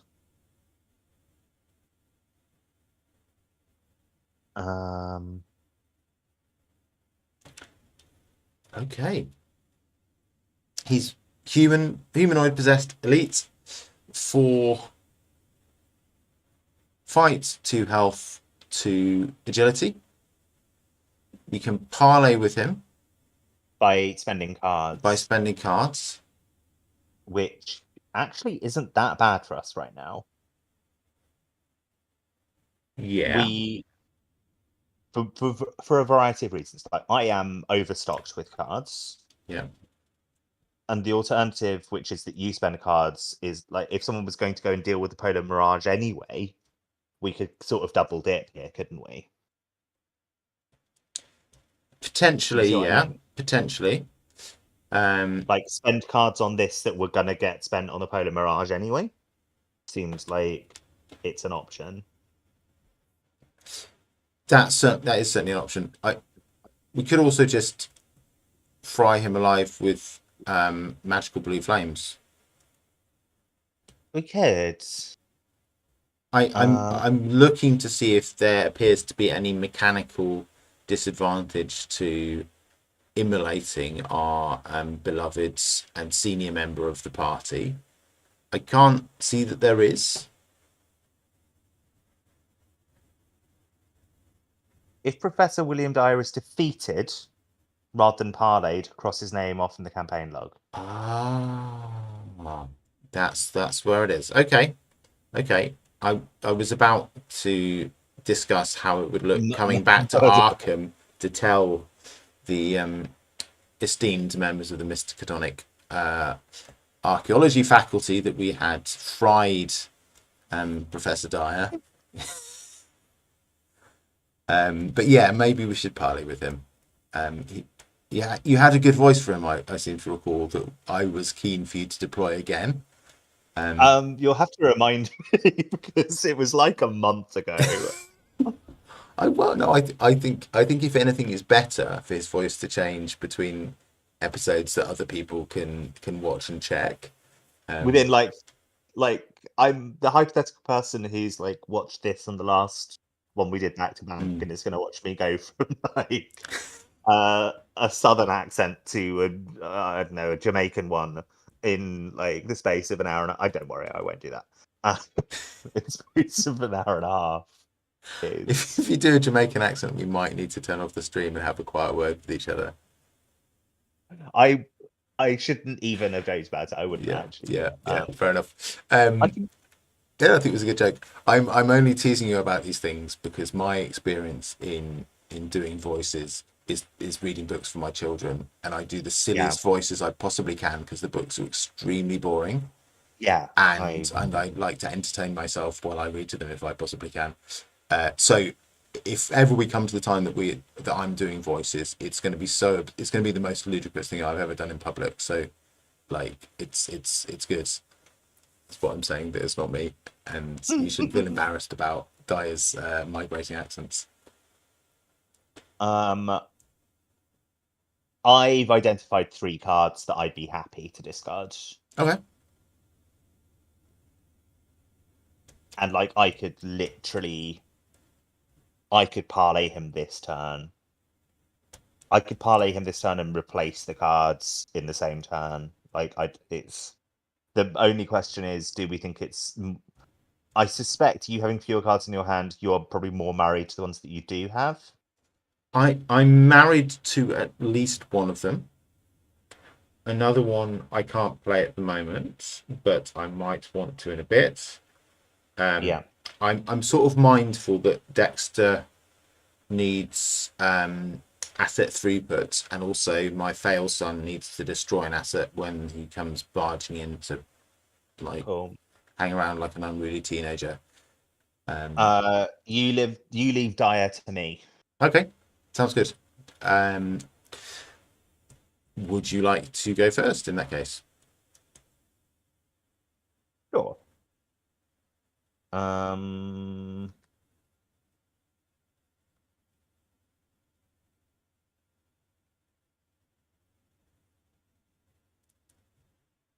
Right. I'm gonna have to ask a very weird question. Okay, okay. Because I want to fail a test this turn to draw my cards, Yeah. and the only test available is attempting to punch William Dyer.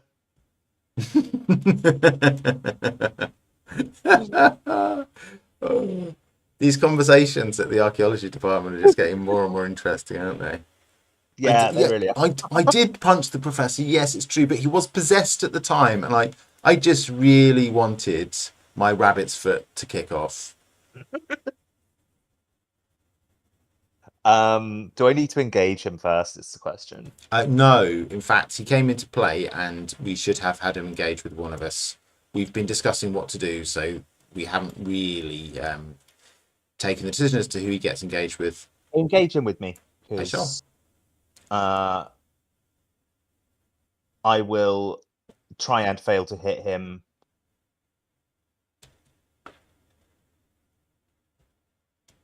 Sure. Yeah, do it. He doesn't have And then I'll just retaliate, party. no. No. Okay. So using absolutely no weapon whatsoever, activating drawing thin. It's going to It's going to be a 0 versus 4, right? I think you do it the other way around. I Yes, think a 3. drawing thin and quick learner both increase the difficulty, so it's 3 versus 7. yeah. Cool. I'm confident of failure. In fact, I'm so confident of failure, I'm going to.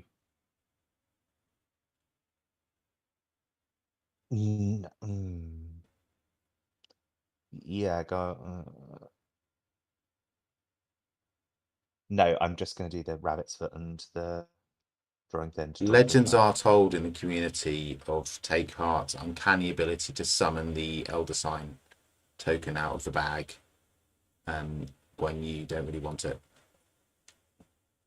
It would only be a +1. I'd still fail on the Elder Sign. Excellent. I think the Elder Sign actually you can choose to fail as Yeah. well. Okay, let's go. Boom. Frost token. I draw another one as well, don't I? You do, yeah. So it's a -1. You draw another one. Oh, excellent. That's one of the curse tokens. So that we get rid of that. So that's -3. Do I draw another still? Also, Yes, you do. If you right click on that button, it will keep the ones you've drawn out. And I think it might have put that curse token back in, by the way. yes, I think it has, but that's okay. Oh. Oh. Question is that the same curse token that we just drew? Okay, cool. I lose. Cool. I think we have to assume it's the same one. Much so I'd like to get rid of both of them. I draw 3 cards.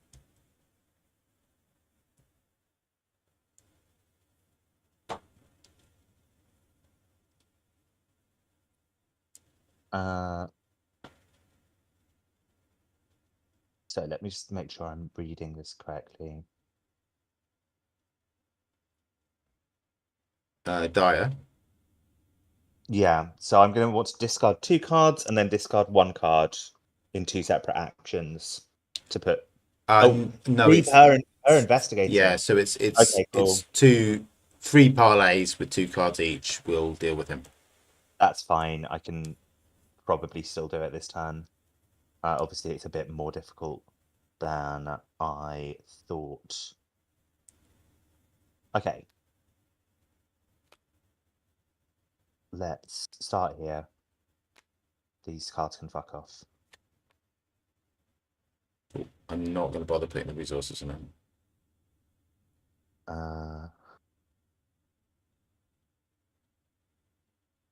I'm really tempted to just put everything that says asset into the discard And with scavenge the it idea back. being, yeah, and scavenge it back. That's definitely an option.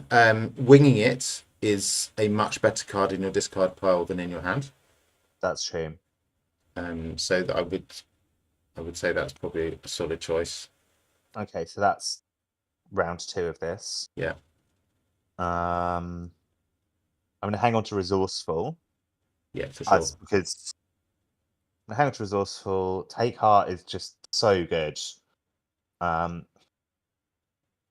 If I realized I was discarding this many cards, I would have played Take Heart during that test, but it's a bit late now. I'm going to keep Look What I Found. I'm going to lose the old key ring. And maybe Lucky. I think I would probably go with your initial plan for what it's worth. Yeah. Just get rid of all of the things that say asset. Item. Yeah, item even. Yeah, yeah. No, I had it right the first time. It is asset. Cool. He goes in the victory display.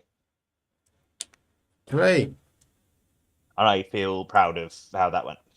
That was great. It sorted out my problem of having too many cards in my hand as well. It did admirably.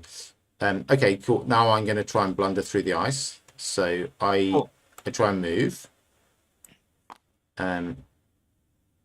It's probably somewhat optimistic of me to move my investigator card, mini card there. So I test 2 agility. So, and I have 2 agility. So, so there are ways this goes well. Drawing a frost token is not the first step in most of those ways. I could. Okay. I was going to point out I could cancel that frost token. Thank you. That's good of you to offer. Yeah, that was exactly the right thing to do. So I take a damage on horror, discard through the ice, and then I move again. Let's do the damage on horror now. So 4 sanity, 2 damage, 4 horror, 2 damage. Okay. So that's first action, try and move and fail. Second action, actually move and don't fail. Oh, now we've got a problem, don't we? And the problem is that the icy wastes are a bad place that nobody ever wants to be. Don't have enough clues to go to Lake's camp. Otherwise, I would head there. I think I might go to the barrier camp. Also, yeah. I need to do the end of turn test to see if I can get rid of 0 visibility.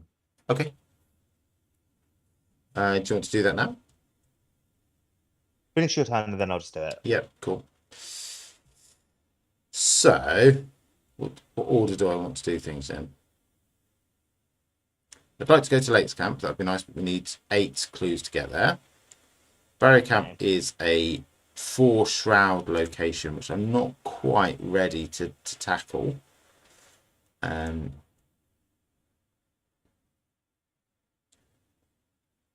really play anything usefully.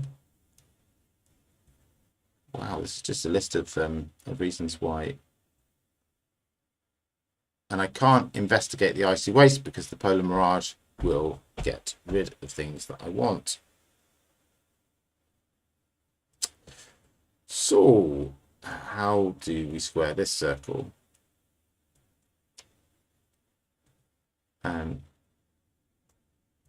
Yeah, no, I think the barrier camp is how we do it. I'm going to move to the barrier camp. And actually, that's the end of my turn. So there we go. Cool. No enemies to speak of. Enemies. Oh, I'm you gonna need to do my do your my test. Okay, so that's I could play lucky. I think you should. Yeah, I I think think I should as I well. think I it's think a massive action tax, the zero visibility, yeah, because there are so many treacheries that attach to locations. yeah, Yeah, I mean, we saw when we were trying to ascertain if it was the right discard pile that is basically the same set of treacheries as the last scenario, which was every other card attaches to your location and makes you have a bad day. yeah. Uh, Cool, cool. let's do an upkeep phase. Okay, that's good. That's good.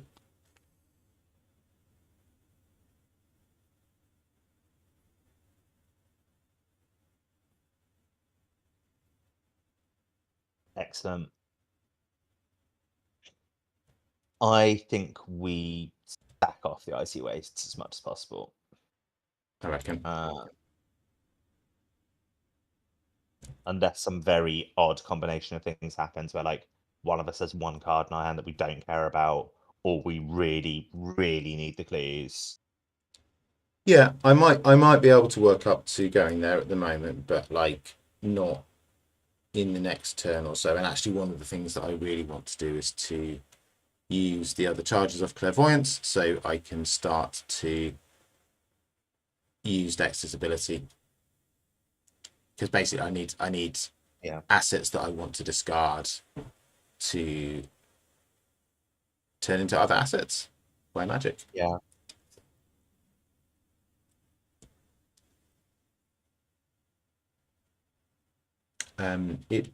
It's time for the Mythos phase. Everybody's Right. favourite part of the game. 3 Doom or 5. Okay. Yeah. And I draw. E. Hello. It ends the play with a doom on it. Mm-hmm. When Lost Researcher is defeated, move each doom on it to its location. Parlay tests. Willpower or intellect 3. If you succeed, take control of one doom. I don't understand this. So test willpower or intellect. If you succeed, take control of one doom on Lost Researcher and flip it to its clue side. This might be an artifact if you're playing mostly digitally. So the clue and doom tokens are a double-sided token with a clue on one side and doom on the other. Okay. Well, now, how about we put this really disgusting card in the Rocky Crags, and I will go along and deal with it. Sure. I hadn't realized it was. Yeah, I think that's really sensible. I don't particularly want to fight it. No. Also, I don't think it was an option for me to immediately fight it. No. What happened? What happened? I put a card down, and then the location disappeared. Oh. Oh dear. Shall I hit rewind? Yes. Yeah. Okay. Let's do it.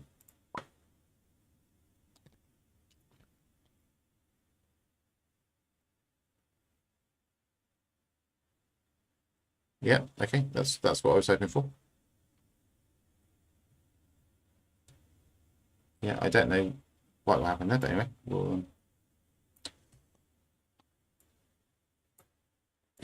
continue as before. I need to draw an encounter card, don't I? That's what's happening next. Hey, it's Ancient Evils. Do you know what this means, Jessica?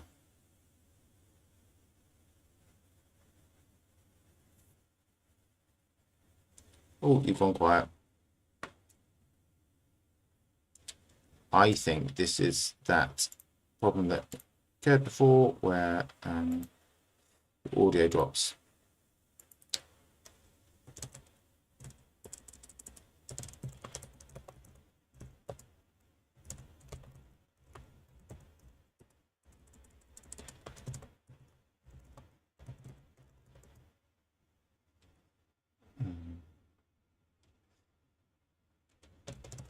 I'm just asking Jessica if she wants to jump in and out of the call, because that seems to have resolved it in the past.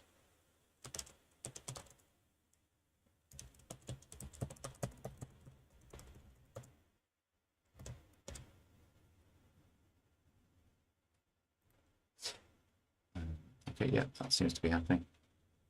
You can still see her disembodied mouse pointer moving around. So, Okay, I don't know what happened there. no, it seems to be the same thing again, but I can hear you again now. Can you hear me? Yeah, I couldn't see you either, so it looked to me like you just dropped from the call completely. Ah, And so I was saying a load of stuff that luckily no one could hear about how like you weren't there and looking like a crazy person. did If everyone you else did was, you I looked at the catch? stream and everyone could see you, and so I'm like, Ah, Dave's not here, and clearly not him. it does look like your camera's turned off at the moment. Do you So believe that to be the case? I think we've gotten as far as putting this lost researcher in the. Oh, cool, ancient evils. Yeah, Um, I think your camera's cool, turned off, cool, Jessica. cool. So, uh, do you think your camera's turned off? Absolutely the best card. Oh God, it's happened again. It's happened You've again. gone silent again, I'm afraid, Dave. I'm going to drop and rejoin.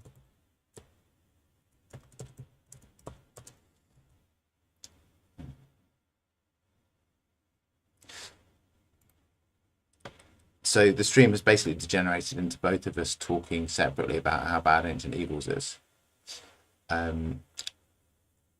And I can only reiterate that point. Ancient Evils is extremely bad. Case in point, we're going to flip the agenda, because we've basically just had two draws that have both put Doom on for us.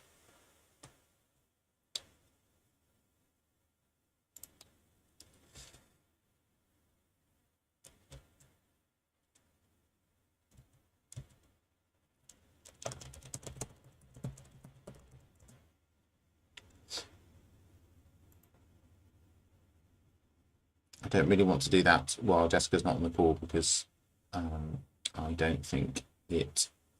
Well, I think we just have to reread it or something afterwards.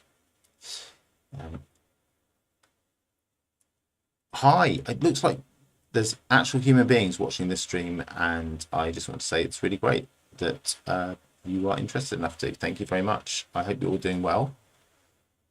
I'm pretty sure at least one of you is me watching the stream on my iPad to check whether things like this are happening, but I think there are other humans out there.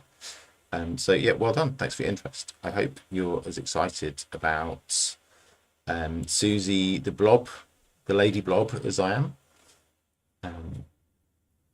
And I hope you've been enjoying the game. Do feel free to put a message in the chat. I think we've got a way of catching them and noticing, so like we'll communicate with you. And, I hope that'll be nice all round. Okay, Jessica says, I can't seem to reconnect. If you hang up, I can try restarting the call. Okay, let's do that.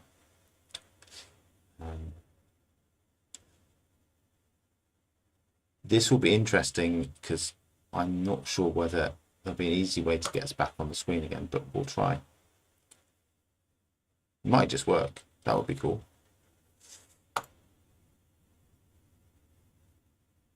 Yeah, that's promising.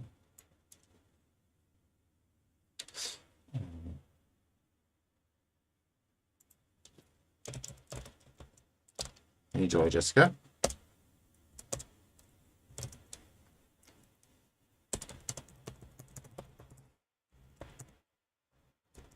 Wait, so looks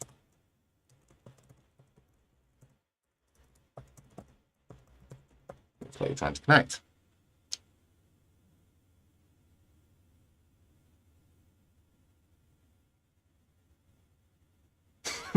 Jessica is trying to connect, but no joy. Okay,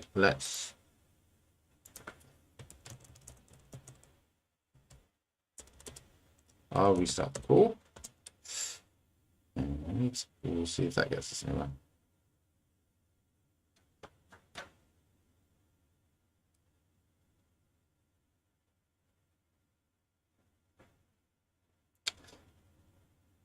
Oh, this is weird.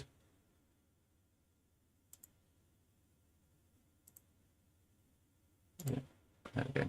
That's where the button is.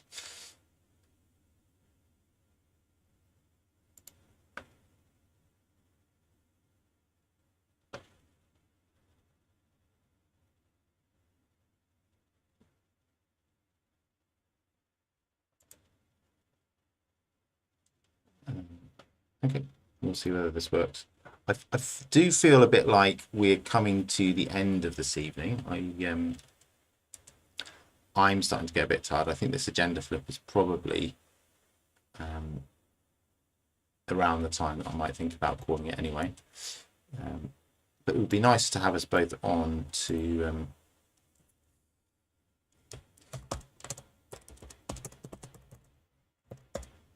finish off. I might try and see if I can manage just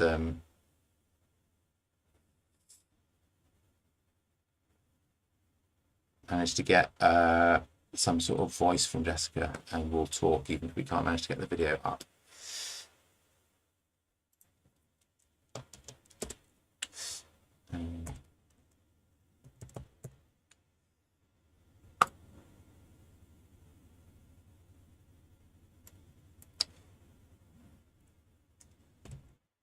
Now it looks like she's not even replying to my written messages on Discord, which is a bit of a shame.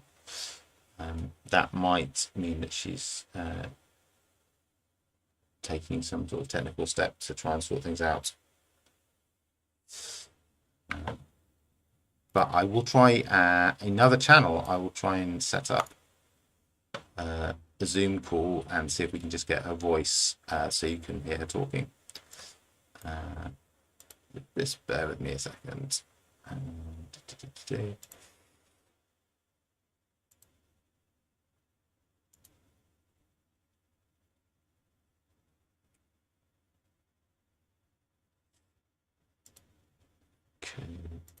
Invite link.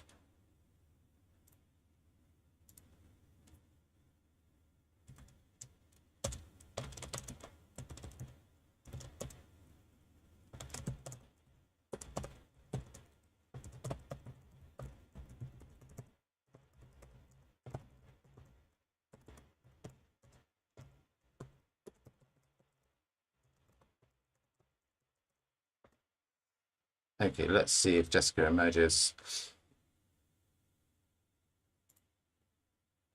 from that. So I will start talking about what I think about the Hey, Hello. hi, how are you doing? I'm good. Well, that's nice. I thought we'd lost you forever. But evidently not. In fact, I just tried to get you up onto Zoom. Yeah, I did some troubleshooting and shot some trouble. Excellent. I was reassuring our legions of adoring fans that that's the kind of thing that you were likely to be up to.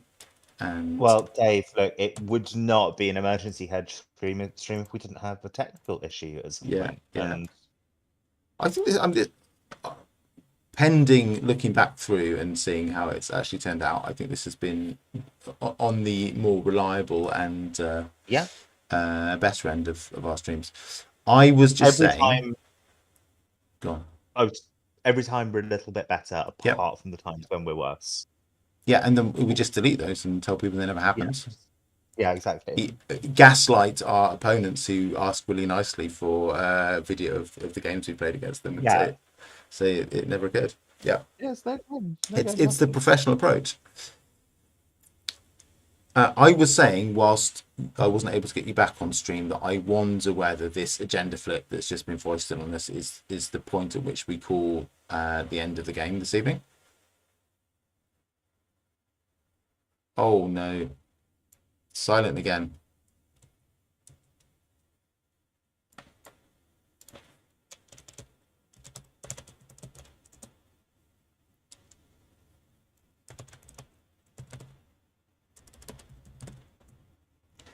This will teach us to yeah, I think that does settle it. This will teach us to talk nonsense to each other when we should actually just be professionally signing off.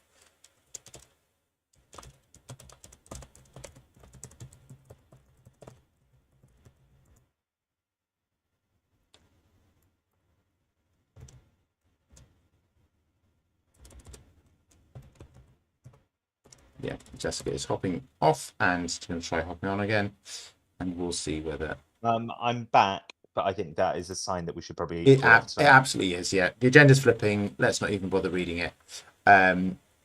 We, yeah, I think we've probably got a limited amount of time before this problem rears its head again. Yeah. When shall we meet again? Did you say you were not available next Thursday? Am I remembering that correct? Next Thursday, I will not be available. Okay, I will be hopefully spending some time with a romantic companion. awesome.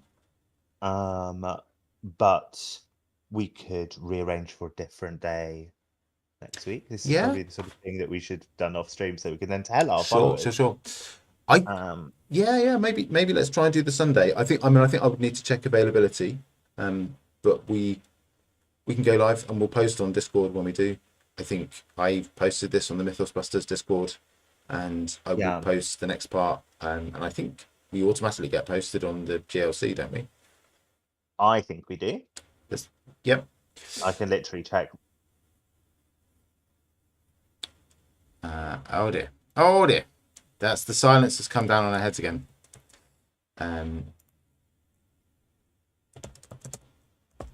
I think at this stage, I am just going to say good night on behalf of both of us. If Jessica comes back again, that's awesome.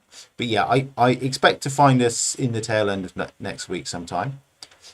And we will continue. Generally, how it goes with these Arkham streams is that the first one takes quite a lot of time to get to the gameplay because of deck building and fun stuff like us individually dropping clues on locations. But the second one, we generally managed to bash out the remainder of the scenario on the second evening. So I think that's what we'll do. Yeah, I haven't played this one, actually. I have played a bit further ahead on Edge of the Earth, but the way that it works out, I ended up not playing this scenario. I did see the unpleasant enemy versions of our companions and think, oh, this looks fun. So I'm quite looking forward to that. Yeah. What's happened to the Lost Researcher's eyes? Hey, how are you doing? Hey, I think I'm literally just gonna jump in and say goodbye because otherwise we'll lose sound again. And yeah. I executively decided to say goodbye on both of our behalves, and I was just kind of saying what we're going to do next time, which I think and then I was talking about how ugly the art on the Lost Researcher is. What's that black stuff coming out of their eyes? Find out next week on Emergency Hedge, or maybe not next week. Find out in an indeterminate period of time. Probably on Sunday the 23rd. Quite possibly. Maybe not. Yeah. On a time in the future, on your screens, beaming down the information superhighway will be us. We might have answers on the Lost Researcher and the IGU. We may succeed at the scenario. Jessica will almost certainly loop her deck because she's drawing cards like there's no tomorrow. Yeah, maybe my fail son will do something this scenario. I'm hopeful. We'll see. Go on. I'm talking over you. I love this deck. It's really, really fun. To draw this many cards and just like I've got 11 resources. I don't even know what to do with them. It's really good. I'm so glad that you've got a deck that's absolutely kicking off after slightly sputtering through Innsmouth with a Zoe deck that was maybe a little bit. I enjoyed which I made. Yeah, it was good. It was a good deck, but it was. At times it was challenging. At times it was a challenging deck. Yeah. Whereas this one honestly feels a little bit OP in places, but like there are difficulty settings to this game for a reason. There certainly are. I just keep feeling like that. The game is pretty talented at throwing shit at your head and ruining your day. So let's assume that that's going to happen until we find out otherwise. Cool. Well, yeah, let's call it there. Thank you very much for joining us. Thank you, Jessica. I've had a really fun evening. I hope you've enjoyed it too. And thanks to everybody who has been watching. Yeah, we'll catch you around. Take care. Lots of love. Good night. Bye bye.